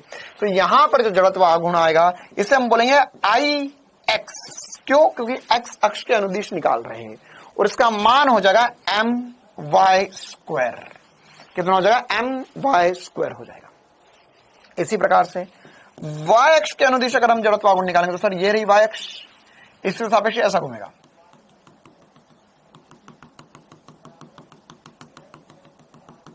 ऐसा घूमेगा। तो ये वाली दूरी कितनी होगी? ये वाली दूरी होगी x, तो हो जाएगा एम एक्स स्क्वायर। कितना हो जाएगा? एम एक्स स्क्वायर हो जाएगा। आई बात समझ में? ठीक है। इसी प्रकार से z अक्ष के अनुदिश क्या होगा? तो z अक्ष के अनुदिश सर यह रहा केंद्र और ये ऐसा घूमेगा। तो ये वाली जो दूरी होगी ये इसकी त्रिज्या कहलाएगी, ये वाली जो दूरी होगी इसकी त्रिज्या कहलाएगी। तो ये त्रिज्या कितनी होगी? वो ठीक से सर्कल नहीं बना मेरा, लेकिन इमेजिन करो ऐसे। तो ये वाली जो दूरी होगी वो कितनी हो जाएगी सर? ये वाली दूरी को हम r बोल सकते हैं और r जो होगा वो होगा अंडर रूट एक्स का स्क्वायर प्लस वाई का स्क्वायर। पाइथागोरस बाबा की जय हो। x है, ये y है, तो एक्स का स्क्वायर प्लस वाई का स्क्वायर का रूट। तो यहां पर हम बोलेंगे हो जाएगा एम आर स्क्वायर, या लिखेंगे हम m, अच्छा r का स्क्वायर, तो r का स्क्वायर हो जाएगा एक्स स्क्वायर प्लस वाई का स्क्वायर। तो ये हमारे पास आंसर रहने वाला है। एक्स अक्ष, वाई अक्ष और जेड अक्ष के सापेक्ष हमने इसका जड़त्व आघूर्ण निकाल लिया। क्लियर है मामला? क्या सभी को चमका? क्लियर है कहानी? अरे बोल प्यारे, आ गया समझ में? चलो और सवाल। अच्छा इसमें वैल्यू वाला करवाऊं क्या? वैसे वैल्यू में क्या करूंगा, यहाँ पे मैं 3,4 दे दूंगा, सारे आंसर पूछ लूंगा। अगर वैल्यू आएगी तो कर लोगे, 3,4 दे दिया तो वैल्यू उठा के रखना है, आंसर पा जाओगे। चलिए आगे बढ़ते, अगला सवाल करते हैं हम इसमें, है ना। अच्छा ये वाला जो क्वेश्चन है मजेदार क्वेश्चन है ना, और इसका आंसर जो है वो आप याद भी रख सकते हो। दो द्रव्यमान m1 और m2 एक दूसरे से r दूरी पर रखे गए हैं। उनके द्रव्यमान केंद्र से गुजरने वाली और उनको जोड़ने वाली रेखा के उनके लंबवत अक्ष के सापेक्ष निकाय का जड़त्व आघूर्ण ज्ञात करो। मतलब क्या है? मतलब यह है कि अगर हमारे पास दो द्रव्यमान है, यह द्रव्यमान है m1, यह द्रव्यमान है m2, तो इनका कहीं ना कहीं द्रव्यमान केंद्र होगा। तो इनके द्रव्यमान केंद्र के सापेक्ष गुजरने वाली अक्ष, और ये जो अक्ष है वो इन दोनों को मिलाने वाली रेखा के लंबवत होगी। तो इस अक्ष के परितः जड़त्व आघूर्ण पता करना है, इस अक्ष के परितः जड़त्व आघूर्ण पता करना है। क्या कहानी सभी को समझ में आ गई है ना? यहां पर ये ऐसे घूमेंगे, तो ये दोनों मिलकर, है ना। अब एक नहीं घूम रहा, अब हमारे पास दोनों घूमेंगे। ये वाला जो होगा, ये वाला m2 वाला वो इस त्रिज्या पे घूमेगा और m1 वाला छोटी त्रिज्या पे घूमेगा। तो ये दोनों ऐसे कैसे घूमते रहेंगे ना, ये ज्यादा बड़ा बन गया, थोड़ा सा कुछ छोटा कर देता हूं। हाँ, ये वाला ऐसा घूमता रहेगा और ये वाला ऐसा घूमता रहेगा, इस अक्ष के सापेक्ष घूम रहे दोनों। तो यहां पर अब हमें पता करना है इनका जड़त्व आघूर्ण क्या आएगा, जड़त्व आघूर्ण क्या आएगा। तो कैसे पता करेंगे? तो जड़त्व आघूर्ण के लिए सबसे पहले हमें पता होना चाहिए इन दोनों के बीच में दूरी। अच्छा सर बोला है r दूरी है इन दोनों के बीच में। कितनी दूरी है? r दूरी। वो तो सही है सर, लेकिन हमें ये r1 और r2 का वैल्यू भी पता होना चाहिए। क्यों?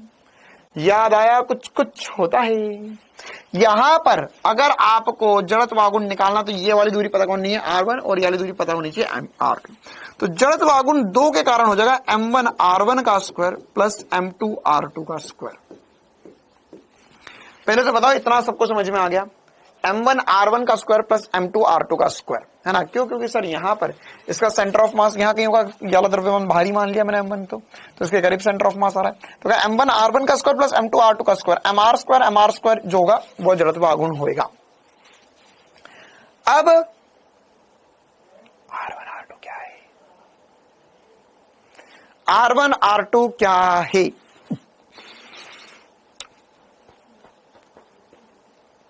R1 R2 क्या है? तो R1 R2 सर यह मेरे कुछ कुछ होता सर, क्या होता? वैल्यू याद आती? R1 था सेंटर ऑफ मास में हमने पढ़ा था, दो द्रव्यमानों का सेंटर ऑफ मास पे बहुत सारे क्वेश्चन भी करे थे। ये होगा m2 इंटू आर अपॉन में m1 प्लस m2। देखो अब मैं तुम्हें एक और बात का एहसास दिलवाता हूँ। अगर तुमको जब मैं पढ़ा रहा था और अगर तब तुमने मेरी बातें बहुत ध्यान से सुनी होगी, बिना मस्ती मजाक किए हुए तुमने बढ़िया से रिवाइज किया होगा, और अगर तुमने क्वेश्चन प्रैक्टिस किया हो और उसके बाद में आज तक अगर वो नहीं पढ़ा होगा तो भी तुम फॉर्मूला याद होगा तुम्हें, तो भी तुम फॉर्मूला सही लिख जाओगे। क्यों? क्योंकि मैंने ट्रिक के साथ बताई है तुम्हें बातें, मैं हर चीज ट्रिक के साथ बताता हूं। मैंने क्या बताया था तुम्हें कि अगर ये वाली दूरी लिखनी है तो ये होगी सामने वाला द्रव्यमान इंटू टोटल दूरी बटे में m1 प्लस m2, और r2 के लिए भी मैंने यही बताया था कि अगर इधर वाली दूरी लिखनी तो सामने वाला द्रव्यमान m1 इंटू आर अपॉन में m1 प्लस m2। वैल्यू उठा के रख दो, जड़त्व आघूर्ण आ जाएगा। कितनों को यह फॉर्मूला याद था? कितनों को यह फॉर्मूला याद था? तो यहां पे आई क्या होगा? जड़त्व आघूर्ण ये हो जाएगा m1। अच्छा सर m1 r1, r1 क्या है? m2r अपॉन में m1 प्लस m2 का स्क्वायर, m2r अपॉन में m1 प्लस m2 का स्क्वायर प्लस m2r2, r2 क्या है? ये रहा m1r अपॉन में m1 प्लस m2 का स्क्वायर। ठीक है, आ गई बात समझ में? अच्छा, इसके अलावा क्या होगा यहां पर? अब अगर हम ध्यान से देखें तो इसमें यहां पर ये आप देखो, इसके पास m1 है, इसके पास भी m1 है, इसके पास m2 है, इसके पास भी m2 है, इसके पास r का स्क्वायर, इसके पास भी r का स्क्वायर, इसके m1 प्लस m2 का स्क्वायर, इसके पास भी m1 प्लस m2 का स्क्वायर है। क्या बोला मैंने? देखो मैं इसे लिख सकता हूं m1 इंटू m2 का स्क्वायर इंटू r का स्क्वायर अपॉन में m1 प्लस m2 का स्क्वायर लिख दिया अलग से, प्लस देखो यह है m1 का स्क्वायर अपॉन में r का स्क्वायर अपॉन में m1 प्लस m2 का स्क्वायर। ठीक है, तो क्या आया यहां पर? देखो ध्यान से, इसमें अगर मैं देखूं तो देखो m1 है, हाँ m1 है, हाँ दो m1 है, एक कॉमन ले लिया। m2 है, हाँ दो m2 है, तो एक कॉमन ले लिया, यहां पे भी m2 है। r का स्क्वायर अपॉन में m1 प्लस m2 का स्क्वायर इनटू, अब अंदर क्या बचा? ये तो कॉमन निकालिए, अंदर क्या बचा? सर इस पूरे में से एक m2 बचा और इस पूरे में से एक m1 बचा। तो अगर मैं देखूं तो ये कैंसिल आउट हो गया, ये कैंसिल आउट हो गया। तो अल्टीमेटली यहां पर बचा m1 m2 अपॉन में m1 plus m2 into R का स्क्वायर।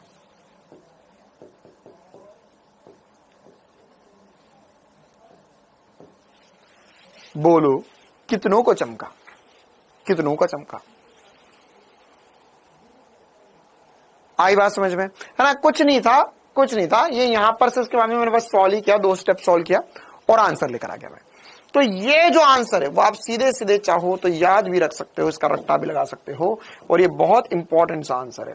ये है m1 m2 अपॉन में m1 plus m2 into R का स्क्वायर, m1 m2 अपॉन में m1 plus m2 into R का स्क्वायर।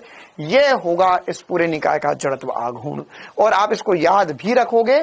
क्यों? क्योंकि एक्चुअल में इसे हम बोलते हैं कि जब भी हमें किसी भी सेंटर ऑफ मास के अबाउट जड़त्व आघूर्ण निकालना होगा तो वह हम बोलेंगे ये होगा m1 m2 upon m1 plus m2 का इंटू आर का स्क्वायर, या हम इस जड़त्व आघूर्ण को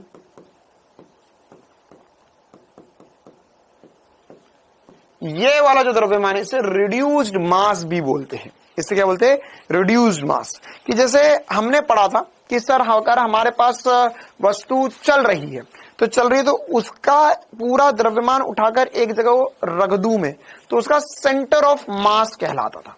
ठीक है, अच्छा, लेकिन जब वस्तु घूम रही है तो दो, या अब ये हमने 2 के लिए करा, 2 से ज्यादा के लिए भी कर सकते हैं हम, ठीक है, कि ये क्या है कि इन दोनों को हटाकर मैं एक कौन सा कॉमन द्रव्यमान मान लूं, इन दोनों को हटाकर एक कॉमन द्रव्यमान मान लूं मैं, है ना, वो द्रव्यमान का मान कितना हो जो इन दोनों के बराबर जड़त्व आघूर्ण बना रहा है।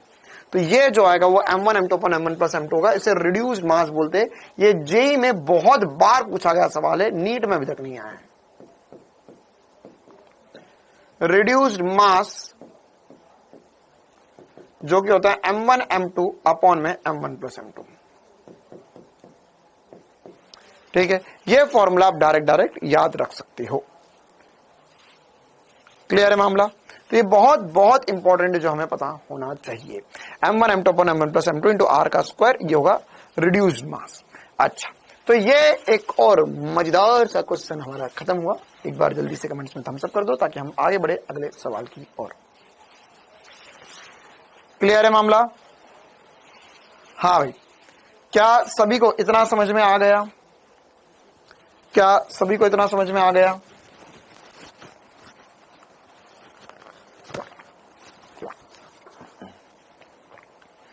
चलिए, ओके।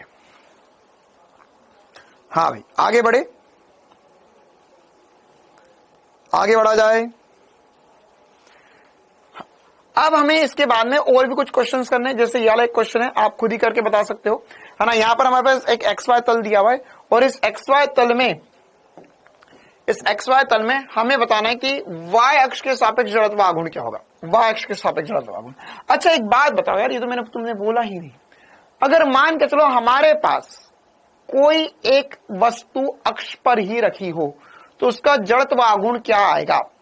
कोई एक वस्तु अक्ष पर ही रखी हो तो उसका जड़त्व आघूर्ण क्या आएगा? जैसे कुछ इंपॉर्टेंट एसपी स्टार पॉइंट्स। अक्ष पर रखी वस्तु का जड़त्व आघूर्ण, मतलब ये वस्तु है और यही अक्ष है, तो जड़त्व आघूर्ण क्या आएगा? बिंदु द्रव्यमान ही है ना, बिंदु द्रव्यमान। क्या है ये? बिंदु द्रव्य। एक स्टेटमेंट चाहो तो लिख लो, अक्ष पर रखे बिंदु द्रव्यमान का, अक्ष पर रखे बिंदु द्रव्यमान का जड़त्व आघूर्ण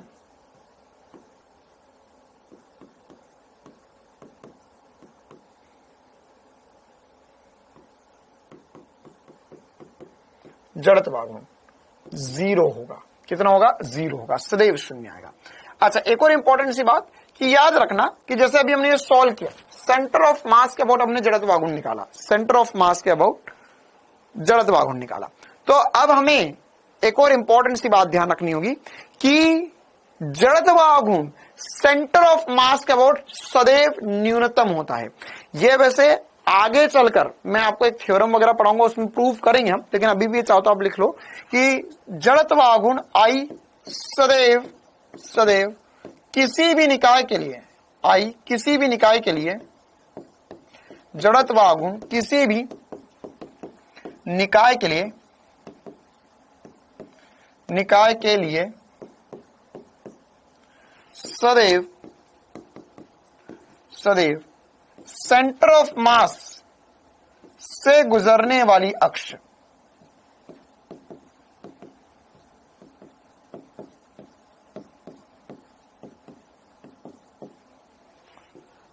के सापेक्ष न्यूनतम होता है। सापेक्ष न्यूनतम होता है।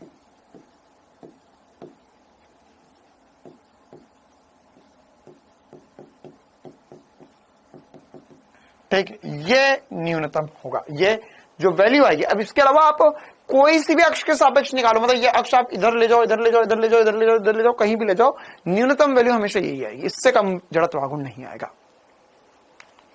क्लियर है मामला, है ना। यही कारण भी है कि जब भी जैसे वो सिलेंडर वाले भैया, है ना, तो वो ऐसी अक्ष चुनते जो सेंटर ऑफ मास से गुजर रही हो, तो उसके सापेक्ष घुमाएंगे तो जड़त्व आघूर्ण सबसे कम आएगा, है ना। जैसे अब आप अपना पेन समझो, आप अपना पेन देखो तो उसका सेंटर ऑफ मास कहां होगा? सर इसका सेंटर ऑफ मास बीच में होगा, तो बीच में सेंटर ऑफ मास होगा, तो उसके सापेक्ष घुमा रहे हो तो हल्का फील हो रहा है, लेकिन कोने से घुमाओगे तो भारी लगेगा। ये वाले पेन का सेंटर ऑफ मास निकाला मैंने तुमसे कहा था कि सर अगर मैं इसको इस उंगली पे बैलेंस कर दूं यहां पर, मतलब इसका सेंटर ऑफ मास यही होगा। ये गोल वस्तु है ना यार, दूसरा वाला पेन था वो थोड़ा सा गोल, ये थोड़ा ज्यादा गोल है, ये बैलेंस नहीं हो पाएगा। तो ये सेंटर ऑफ मास से हमने निकालना सीखा था, पेन को बैलेंस वगैरह करना सीखा था। तो उसके सापेक्ष अगर हम घुमाएंगे तो जड़त्वागुण सबसे न्यूनतम आएगा। क्लियर है? चलिए, तो अब कुछ और क्वेश्चंस कर लेते हैं हम फटाफट इसमें। हाँ, ये वाला क्वेश्चन जल्दी से क्वेश्चन पढ़ो, आंसर करके बताओ। हमारे पास 4 बिंदु द्रव्यमान है, 4 बिंदु द्रव्यमान है, तो जड़त्व आघूर्ण क्या आएगा? जल्दी से बताएंगे, जल्दी से बताएंगे, जल्दी से बताएंगे, जल्दी से बताएंगे।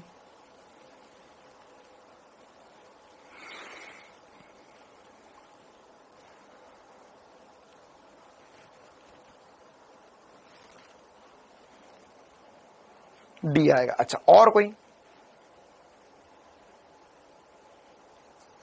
और कोई?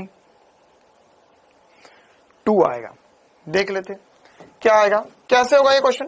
क्वेश्चन में बोला है हमारे पास इस समूह का द्रव्यमान इन सारे द्रव्यमानों का जड़त्वागुण क्या आएगा। कितने द्रव्यमान है सर? ये 1, ये 2, ये 3 और ये 4। देखिए, ये ऐसा घूमेगा, ये भी ऐसा घूमेगा, ये वाला ऐसा घूमेगा y अक्ष के सापेक्ष, और ये तो यहीं रह गया। तो जड़त्व आघूर्ण अगर मैं लिखूंगा तो यहां कितना होगा? इसका जड़त्व आघूर्ण इस द्रव्यमान का इसी अक्ष के सापेक्ष 0 आएगा, तो m इंटू 0 का स्क्वायर, क्योंकि दूरी 0 हो गई है। अच्छा, इसके लिए लिखेंगे सबका द्रव्यमान बराबर है, प्रत्येक का द्रव्यमान m बोला गया, तो m a स्क्वायर प्लस इसका लिखेंगे m a स्क्वायर। अच्छा सर, आपको कैसे पता चला? अरे मूर्ख बालक, a कॉमा a दिया हुआ, मतलब कि क्या है? x अक्ष के अनुदिश a है, तो ये y अक्ष से दूरी a होगी, यानी दूरी भी a होगी, यानी दूरी 2a हो जाएगी। तो क्या हो जाएगा ये? प्लस m इंटू 2a का स्क्वायर। तो अल्टीमेटली हम आंसर क्या लिख सकते हैं? हो जाएगा ma का स्क्वायर प्लस ma का स्क्वायर प्लस 4ma का स्क्वायर, 2 का वर्ग 4 होगा, तो आंसर जो होगा वो 6ma का स्क्वायर आ जाएगा। सबको जोड़ोगे 6ma का स्क्वायर आ जाएगा। क्या ऐसे आसान से सवाल बन जाएंगे सभी से?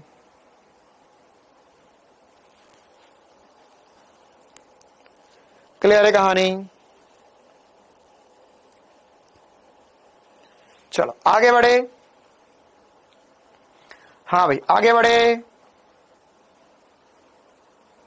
चल अगला सवाल।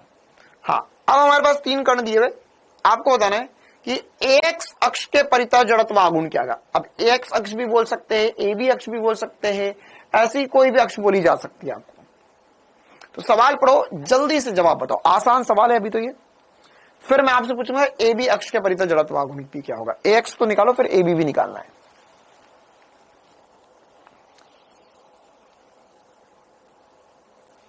हाँ, 2a होगी, बिल्कुल आशुतोष बेटा।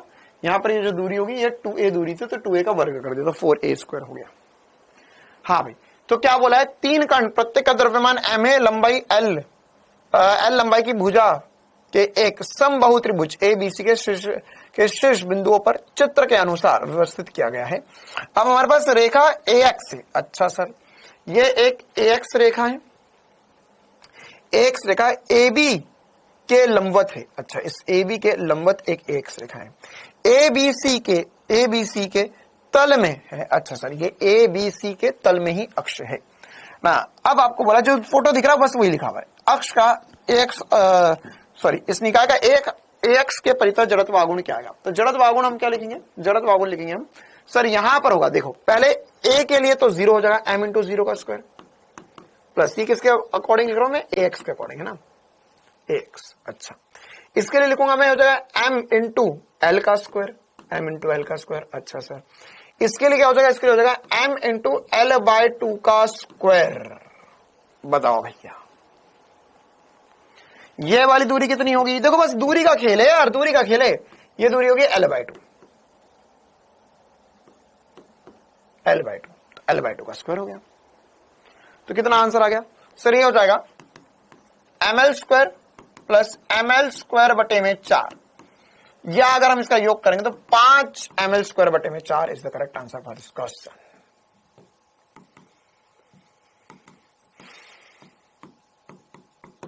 Getting what is the point is the. अच्छा, अगर मैं आपसे पूछता है ए बी अक्ष के परितः जड़त्व गुण, तो जल्दी से बताओ ए बी के परितः जड़त्व गुण क्या होता है? ए बी के अक्ष, ए बी अक्ष के परितः जड़त्व गुण, ए बी अक्ष के परितः जड़त्व गुण क्या था? ए बी अक्ष के सापेक्ष जड़त्व गुण क्या था? कितने लेक्चर लगेंगे? देख, 2 तो जड़त्व गुण में लगेंगे, 2 से 2.5 लेक्चर, 1 लेक्चर उसमें लगेगा 2 3 4 5 7 लेक्चर लगेंगे, 6 से 7 लेक्चर। हाँ भाई, तो कैसे करेंगे सर? देखो, इसका तो 0 हो गया, इसका भी 0 हो गया, अब बस ये बचेगा। तो ये वाली दूरी कितनी होगी? तो अगर बस वही मैं जानना चाह रहा था कि कितनों को ये वाली दूरी याद है, ये होगी √3a/2 या √3a/l हो जाएगा। कैसे? ये कोण 60 डिग्री होता है, आपको ये वाली दूरी l पता है, ये लंब हो जाएगा sin 60, तो √3a/2। आ गए हो अब मैदान में वापस। हाँ भाई, बहुत ऐस चल रहे थे तुम्हारा भी थोड़े दिन से, है ना? अब पुराना जो भी पढ़ा वो सब कुछ काम आने लग जाएगा, एज इट इज पूरा का पूरा काम आने लग जाएगा, है ना? अब यहां पर काम चोरी नहीं चलेगी। चलिए, तो क्या आएगा आंसर इसका? ये हो जाएगा जड़त्व गुण ए बी का हो जाएगा सर, इसका स्क्वायर हो जाएगा, तो 3 का √3 का स्क्वायर 3 होगा, बटे में 4 ml²। तो ये आंसर आता, मतलब चौथा आंसर होता, लेकिन ये आंसर नहीं है अभी हमारा। चल आगे बढ़ते। हाँ भाई, अब ये जो हमने क्वेश्चन करे, इसमें यार अब आपको मैं और टाइम पास क्वेश्चन करवाऊं या आपको बातें समझ में आ गई, है ना? जैसे आपको और कैसे सवाल बन सकते हैं, आपको ऐसा एक वर्ग बना देंगे, बोलेंगे भैया ये वर्ग है, अब इसमें हमें हर एक भुजा के सापेक्ष जड़त्व गुण निकाल के बताओ। क्या ऐसे सवाल कर पाओगे खुद से है अब, या और भी कुछ टाइम पास सवाल करें यहाँ पे अलग अलग? अब जरूरी नहीं है द्रव्यमान ही दे, अलग अलग द्रव्यमान दे देंगे, तो कौन सी रॉकेट साइंस वाली बात है यार?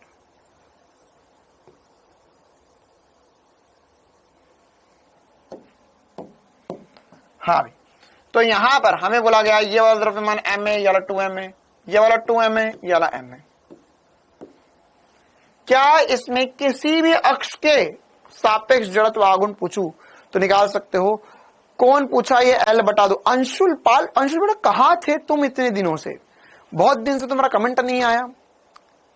l बटा दो कैसे आया? हाँ हाँ हाँ, तुम वापस आ चुके हो तुम। अब मुझे अंशुल एक बात बताना ईमानदारी से ना, मुझे अच्छे से नाम याद है तुम्हारा, और जब 11th पढ़ाता था मैं, तब तुम ऐसा अजीब अजीब से डाउट आकर जरूर पूछते थे।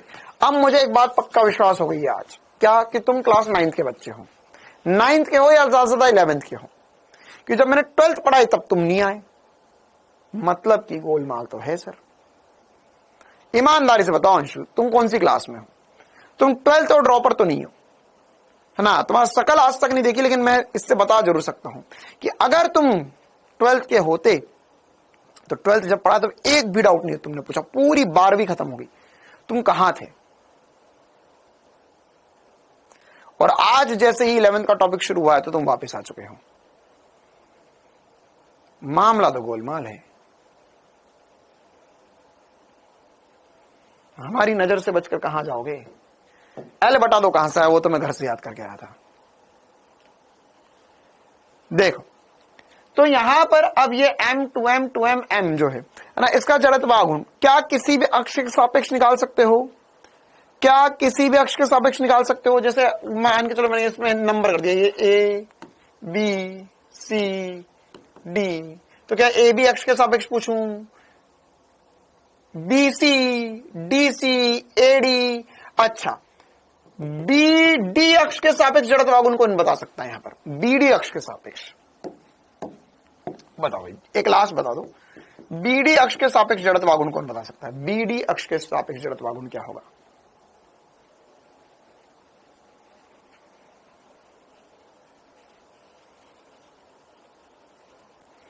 अरे बेटे ये आ गए वापस, इन्हीं की कमी थी जिंदगी में।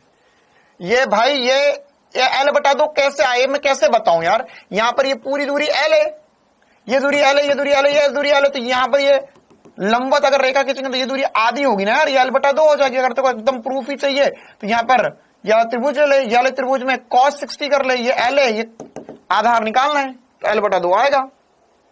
या थोड़ा सा कॉमन सेंस की, ये तो त्रिभुज हमने पढ़ा है सर, बचपन से पढ़े, 7वीं 8वीं कक्षा से पढ़ रहे, तो हमें पता है कि अगर ये वाली दूरी L होगी तो ये वाली दूरी आधी हो जाएगी, L/2 हो जाएगी दूरी।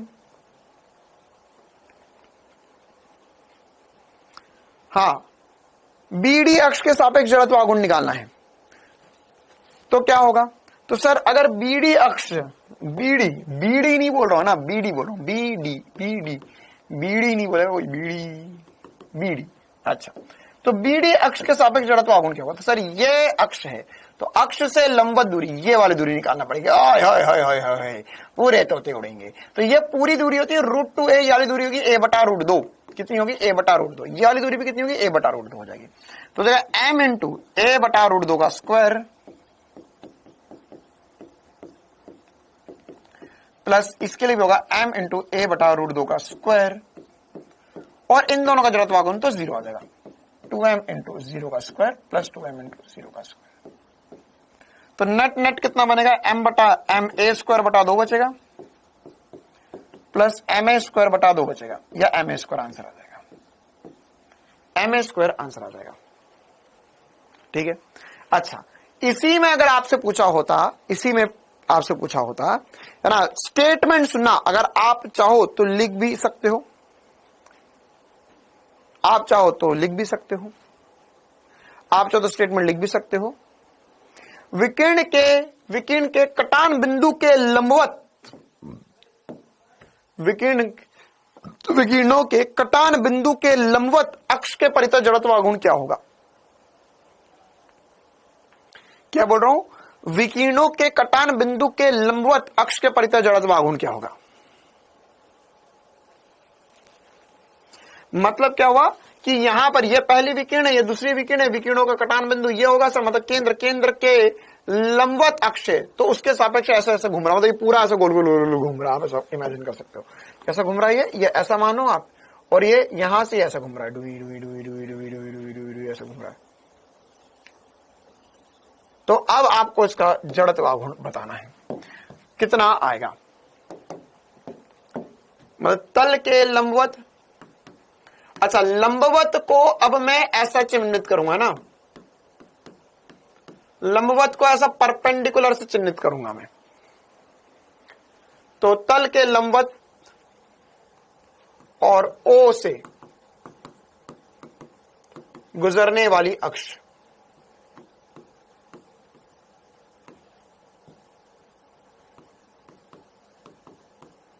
क्या आएगा? जल्दी से बता दो आंसर।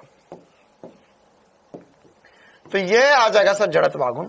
अच्छा, ये अब देखो सारी दूरियां a/√2 होगी, क्योंकि ये रही अक्ष तल के लंबवत, तो ये दूरी a/√2 a/√2 a/√2 a/√2, तो जगह m इंटू a/√2 का square plus m into a/√2 का square plus 2m into a/√2 का square plus 2m into a/√2 का स्क्वायर। ठीक है, इसको सॉल्व करना है, या आप चाहते सर डायरेक्ट भी कर सकते थे। कैसा? m इंटू a/√2 का स्क्वायर 2 बार आ रहा है तो इंटू 2 कर लो, ये भी 2 बार आ रहा है तो इंटू 2 कर लो। अभी तो मैंने चारों के लिए अलग अलग लिख के बताया, वरना आप इसको एक बार लिखकर इंटू 2 कर लो, इसको एक बार लिखकर इंटू 2 कर लो, बात बराबर ही है। ma² बढ़ा दो प्लस ma² बढ़ा दो प्लस 2ma² बढ़ा दो प्लस 2ma² बढ़ा दो, 2 ने 2 को मार दिया, ये हो गया 1 1 1 3 ma² आंसर आ गया, 3 ma² आ गया। जोरों से लगा दीजिए कमेंट्स में आग जिनको ये सारी बातें है चमकती, और हम बढ़ेंगे अब आगे।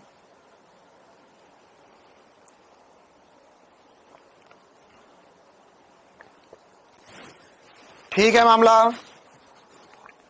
कहानी को आगे बढ़ाया जाए। चल, अब ये जो सारी बातें हमने करी, ये किसके लिए था? ये हमने जो बातें करी, ये हमारे पास बिंदु पिंडों के लिए जड़त्व आघूर्ण लिखना सीखा हमने। लेकिन अगर हमारे पास सतत द्रव्यमान वितरण होता है तो, या सममित द्रव्यमान वितरण होता है तो उनके लिए जड़त्व आघूर्ण कैसे लिखा जाएगा? जैसे अगर हमारे पास एक रॉड, इस रॉड बोल रहा हूं, इसका कोई थिकनेस मोटाई नहीं है ना, बस लंबाई है। इसमें रेखीय द्रव्यमान वितरण क्या है, रेखीय द्रव्यमान। ये वैसी ही बात है जैसे सेंटर ऑफ मास में करते हैं ना, जैसे एक रॉड है तो इसमें एक समान रूप से द्रव्यमान वितरित है, सर रेखीय द्रव्यमान वितरण है। मेरे पास एक चकती, तो इसका जड़त्व आघूर्ण कैसे लिखूंगा मैं, या मेरे पास हो जाए एक गोला, ठोस गोला, खोखला गोला, इनका जड़त्व आघूर्ण कैसे लिखूंगा। तो ये सब अब हमें देखना है, तो कैसे करते हैं एक्चुअली, इसमें करने का तरीका होता है इंटीग्रेशन से, है ना, जैसे सेंटर ऑफ मास में हमने करा था।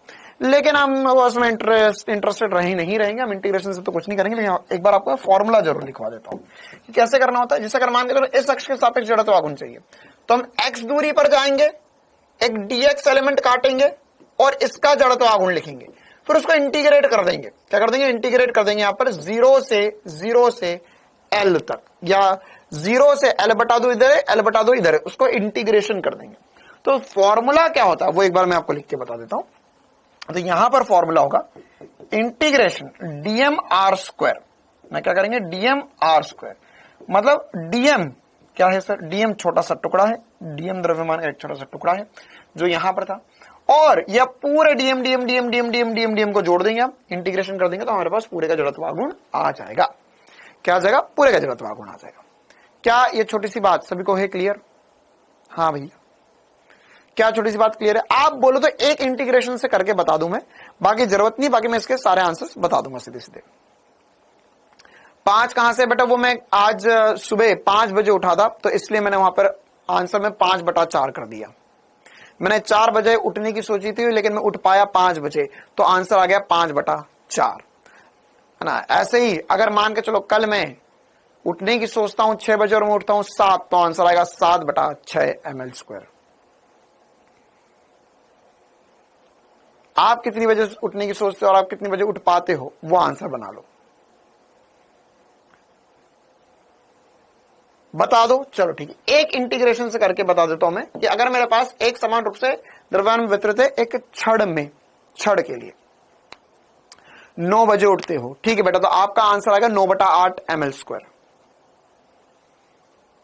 5 कहां से आया, ये मैं पक्का बोल रहा हूं। ये जो 2-3 बच्चे आए हैं ना, जो पूछ रहा है कि L/2 कहां से आया और जिसने पूछा 5 कहां से आया, लिखवा लो मुझसे, ये कक्षा 11वीं वाले बच्चे हैं जिन्होंने धोखे में आकर एक कोर्स ले लिया है, और जब 12वीं पढ़ाई थी तब तो गायब। 12वीं में ऐसे डाउट नहीं पूछे इनने कभी।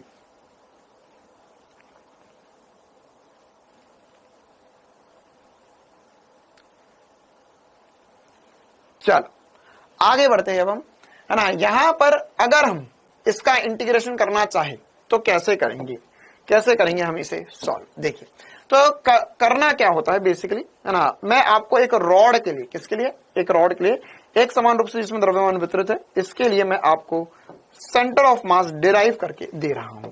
तो एक छड़ के लिए, है ना, तो आप चाहो तो लिख लो, एक छड़ के लिए एक समान रूप से, मैं हेडिंग डाल देता हूं इसमें एक छोटी सी, एक समान रूप से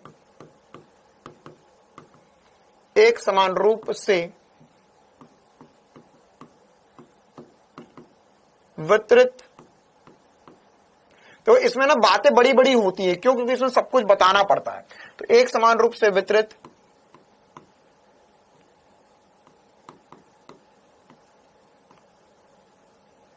द्रव्यमान वाली छड़ के लिए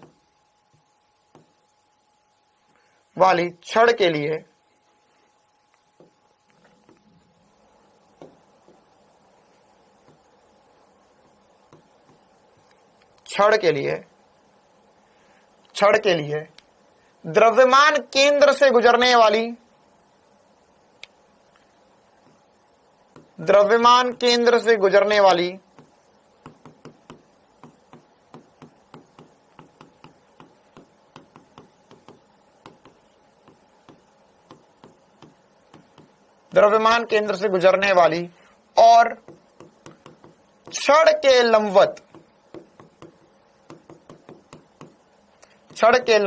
अक्ष के परितः जड़त्व आघूर्ण, अक्ष के परितः या अक्ष के सापेक्ष लिख सकते हो।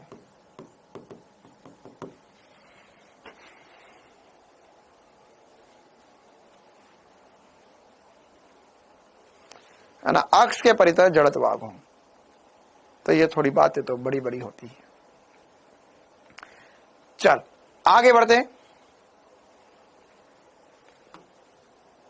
कैसे करते हैं इसे सॉल्व। तो एक बार मैं इसका डेरिवेशन करके बता देता हूं आपको। देखो, द्रव्यमान एक समान रूप से वितरित है तो मैं द्रव्यमान वितरण में लैम्बडा बोल देता हूं। अब आपको याद होना चाहिए लैम्बडा होता है डीएम बटा डीएक्स।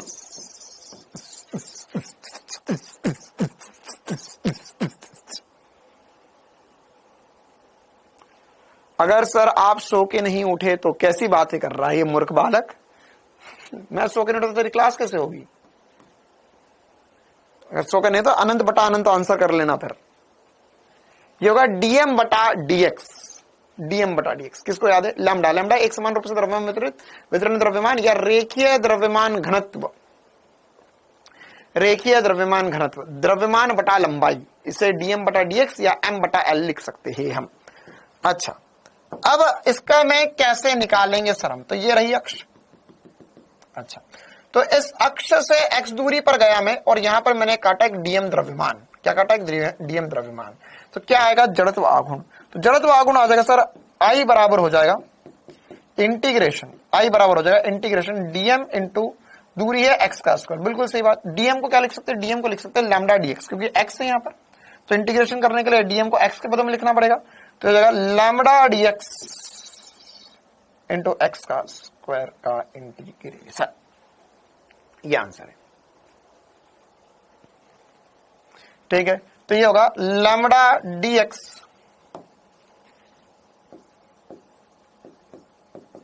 बराबर होगा डीएम के। डीएम बस अब इसे इंटीग्रेशन करो, आंसर आ जाएगा, है ना। अच्छा, अब ये वाला जो आंसर है ना, ये मतलब डेरिवेशन कर रहा हूं, कुछ चिल्ला चोट मत होना सर कहां से आया। इंटीग्रेशन है, आसान सा इंटीग्रेशन है, बाकी आंसर आपको याद रखना होगा इसमें। अच्छा, लैम्बडा को ये भी लिख सकते हो और एम बटा एल भी लिख सकते हो ना, कि एम लंबाई की रॉड है और सॉरी एम द्रव्यमान है और एल लंबाई की रॉड है। तो एक बार आप इंटीग्रेशन कर देते पहले हमसे लैम्बडा। अच्छा, ये हो जाएगा सर एक्स स्क्वायर बटे में 3 हो जाएगा इंटीग्रेशन के बाद में, एक्स क्यूब बटे में 3 हो जाएगा, एक्स स्क्वायर है तो एक्स क्यूब बटे में 3 हो जाएगा इंटीग्रेशन के बाद में। अब आएगी एक और इंपॉर्टेंट सी चुनौती कि इसमें लिमिट कहां से कहां तक रखनी है। तो ध्यान से देखिए मेरे प्यारे, इसमें लिमिट जो रखी जाएगी वो रखी जाएगी यहां पर। देखो, रॉड कहां से कहां तक है। तो सर यहां से, ये केंद्र है तो यहां से एल बटा 2 तक आगे रॉड है। अच्छा, लेकिन रॉड पीछे भी एल बटा 2 तक है। मतलब सर देख, रॉड यहां से है ना, और ये मैं बोल रहा हूं ये सबसे आसान इंटीग्रेशन का डेरिवेशन है इसका, है ना। बाकी रिंग का भी आसान होता है, बाकी डिस्क इसका सब थोड़ा डिफिकल्ट होता है। तो अभी अब यहां पर देखो, अगर मैं बोल रहा हूं यहां से यहां तक, यहां से यहां तक, तो ये दूरी कितनी है, एल बटा 2। यहां से यहां तक दूरी माइनस एल बटा 2 लिखनी पड़ेगी। तो एल बटा 2 से माइनस या माइनस एल बटा 2 से एल बटा 2 तक हमने इंटीग्रेशन करना है। क्लियर है। अच्छा, अब आंसर क्या आएगा यहां पर, आंसर क्या आएगा, आंसर क्या आएगा, आई बराबर हो जाएगा, आई बराबर होगा लैम्बडा। लैम्बडा की वैल्यू कितनी है, एम बटा एल। हाँ, ये हो, इसको सॉल्व करना पड़ेगा। तो 1/3 को बाहर रख दो, यहां है x की घात 3, x की घात 3, और इसमें लिमिट रखनी है l बटा 2 और माइनस l बटा 2। तो पहले l बटा 2 रखो, फिर माइनस l बटा 2 रखो, उसकी घात 3 करो और पूरा सॉल्व करो, आंसर आएगा। तो एक बार मैं कर देता हूं, ये हो जाएगा m बटा 3l, ये करेंगे l बटा 8 हो जाएगा, घात 3 माइनस एल क्यूब बटा 8। माइनस माइनस प्लस होगा, उसे जोड़ो और उसका फिर खात्मा कर सकते हो आप। तो इसको कितना हो जाएगा, ये हो जाएगा m बटे में 3l, और यहां कितना हो जाएगा, यहां हो जाएगा एल क्यूब बटे में 8 को प्लस करना है एल क्यूब बटे में 8 के साथ, तो हो जाएगा 2l क्यूब बटे में 8। तो एक एल से एक एल कट जाएगा, यहां पर हो जाएगा 4 इंटू 3 करोगे 12 आ जाएगा।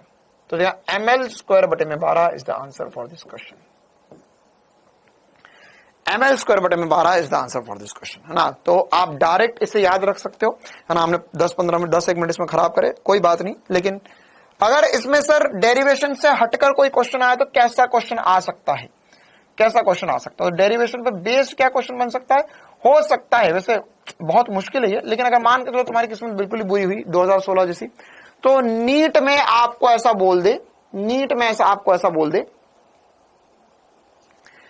कि यहां पर जो एक समान रूप से द्रव्यमान वितरित, ऐसा अगर आपको याद हो तो ऐसा कुछ डेरिवेशन हमने सेंटर ऑफ मास में भी किए थे, या ऐसे क्वेश्चन सेंटर ऑफ मास में भी किए थे। तो आपको बोल दे कि यहां पर जो लैम्डा है वो लैम्डा एक समान रूप से वितरित नहीं है, यहां पर द्रव्यमान जो है या जो लैम्डा है, लैम्डा जो है ना, ये आपने लैम्डा लगा तो ये लैम्डा जो है वो लैम्डा बराबर कुछ लैम्डा नॉट एक्स है, मतलब जैसे जैसे आप आगे पीछे जा रहे हो तो द्रव्यमान बदल रहा है, तो उस कंडीशन में क्या होगा, तो फिर हमें पूरा इंटीग्रेशन करके आंसर निकालना पड़ेगा, लेकिन वो बहुत ही मतलब कम चांसेस है क्वेश्चन आने के। ऐसा क्वेश्चन आ सकता है, मतलब इसका ये सीधा आंसर ml²/12 आपको याद रखना है कि अगर हमारे पास एक रॉड है, उसका द्रव्यमान केंद्र से गुजरने वाली अक्ष और कैसी छड़ के लंबवत अक्ष के सापेक्ष जड़त्व आघूर्ण ml²/12 होता है। आप सीधे सीधे इसका आंसर याद रख सकते हो। क्लियर है मामला, आ गया समझ में? अच्छा, अब ये आपको कितना फील आया उसके लिए उस पर बेस एक क्वेश्चन मैं आपसे पूछना चाह रहा हूं, है ना, एक क्वेश्चन पूछूंगा मैं आपसे, फिर उसके बाद में देखो अब हमें बेसिकली क्या करना है।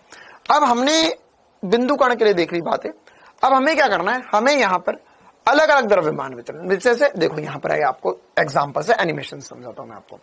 जैसे हमारे पास ये रॉड है, तो ये रॉड इस अक्ष के सापेक्ष घूम रही है, इसका जड़त्व आघूर्ण ml²/12 है। इसी रॉड को कोने से पकड़ के घुमाओगे तो जड़त्व आघूर्ण ml²/3 आ जाएगा, है ना। जैसे अगर रॉड को मैं ऐसे से पकड़ के घुमा रहा हूं तो ml²/12 जड़त्व आघूर्ण है, यहां से पकड़ के घुमाऊंगा तो ml²/3 जड़त्व आघूर्ण आ जाएगा, ठीक है। इसी प्रकार से अगर मैं एक, देखो ध्यान से, ठोस गोले को घुमाऊंगा तो 2/5 mr² जड़त्व आघूर्ण होता है, और खोखले गोले को, ये अंदर से खोखला है, तो 2/3 mr² जड़त्व आघूर्ण होगा। साथ ही साथ मेरे पास अगर एक चकती है, एक डिस्क है, तो उसका जड़त्व आघूर्ण mr²/2 हो जाएगा, और अगर मेरे पास एक रिंग है तो उसका जड़त्व आघूर्ण mr² होगा। ये सारे जो जड़त्व आघूर्ण है वो तल के लंबवत और द्रव्यमान केंद्र से गुजरने वाली अक्ष के सापेक्ष है। देखो ध्यान से, इन सबके द्रव्यमान केंद्र से गुजरने वाली अक्ष है, और अगर ऐसा आ गया तो इसके लिए तो इंटीग्रेशन करना ही होगा, इसके लिए इंटीग्रेशन करना ही होगा। अच्छा, ये कैसा लिखा हुआ, ये जो है आपको एक, अब मतलब इसमें कोई रॉकेट साइंस वाली बात नहीं है कि अगर आपको मान के चलो इंटीग्रेशन नहीं करना पड़ रहा है, जैसे ये वाला जो फॉर्मूला जो अभी हमने क्वेश्चन करे पीछे, उसी का फॉर्मूला लिखा हुआ है दूसरे शब्दों में। कैसे लिखा हुआ है सर, देखो आप चाहो तो यहां पर लिख भी सकते हो कि अगर मेरे पास एक से ज्यादा कण, एकदम पहले पन्ने पर आ गए मैं वापस, अगर एक से ज्यादा कण होते हैं तो मैं जड़त्व आघूर्ण लिखूंगा m1 r1 का स्क्वायर प्लस m2 r2 का स्क्वायर प्लस m3 r3 का स्क्वायर प्लस m4 r4 का स्क्वायर, इन सबका योग, या मैं जड़त्व आघूर्ण लिख सकता हूं, यहां से हो जाएगा समेशन mi ri का स्क्वायर i बराबर 1 से i बराबर n तक, इन सबका योग मैंने कर दिया। क्लियर है मामला, आ गया समझ में? चलिए, तो ये कुछ छोटी छोटी सी बातें हमें पता होनी चाहिए। अच्छा, अब इस पर बेस्ड और क्वेश्चन कैसे आ सकते हैं, हमने रॉड के लिए, डिस्क के लिए, इन सब के लिए देख लिया है, ठीक है। अब इस पर बेस्ड और क्वेश्चन कैसे आ सकते हैं, ये अब इसको समझने के लिए, इसको पढ़ने के लिए हमें नई बातें पढ़ना पड़ेगी, जिसे हम कहते हैं परपेंडिकुलर एक्सिस थ्योरम और पैरेलल एक्सिस थ्योरम। हमें दो नए थ्योरम पढ़ने पड़ेंगे यहां पर, है ना, या जड़त्व आघूर्ण निकालने के लिए हमें दो प्रमेय पढ़ना पड़ेंगे, एक होता है लंबवत अक्ष प्रमेय और एक होता है समांतर अक्ष प्रमेय। तो वो जो द्रव्यमान जो हमारे पास प्रमेय होंगे उस पर बेस्ड बहुत सारे क्वेश्चन होते हैं, ठीक है। तो अब वो कल की क्लास में हम देखेंगे कि अगर हमारे पास एक समान रूप से द्रव्यमान वितरित है, अगर हमारे पास रॉड है या ये सब कुछ है, तो इसमें समांतर अक्ष प्रमेय और लंबवत अक्ष प्रमेय क्या होते हैं, तो वो दोनों अक्ष के प्रमेय मैं आपको कल की क्लास में पढ़ाऊंगा। अभी क्लास खत्म नहीं हुई है, मतलब आप ये वाली क्लास खत्म हो गई, लेकिन याद रखना फिजिक्स की एक और क्लास बच रही है जो शाम को 7:30 बजे हम करने वाले हैं। 7:30 बजे हम क्लास करेंगे, है ना। तो 7:30 बजे वाली क्लास में मैं आपको सेमीकंडक्टर के बच्चे को क्वेश्चन करवाऊंगा। चलिए, तो जितना पढ़ा है एक बार रिवाइज कर लेना। मिलते हैं हम 7:30 बजे। Thank you, tata, bye bye.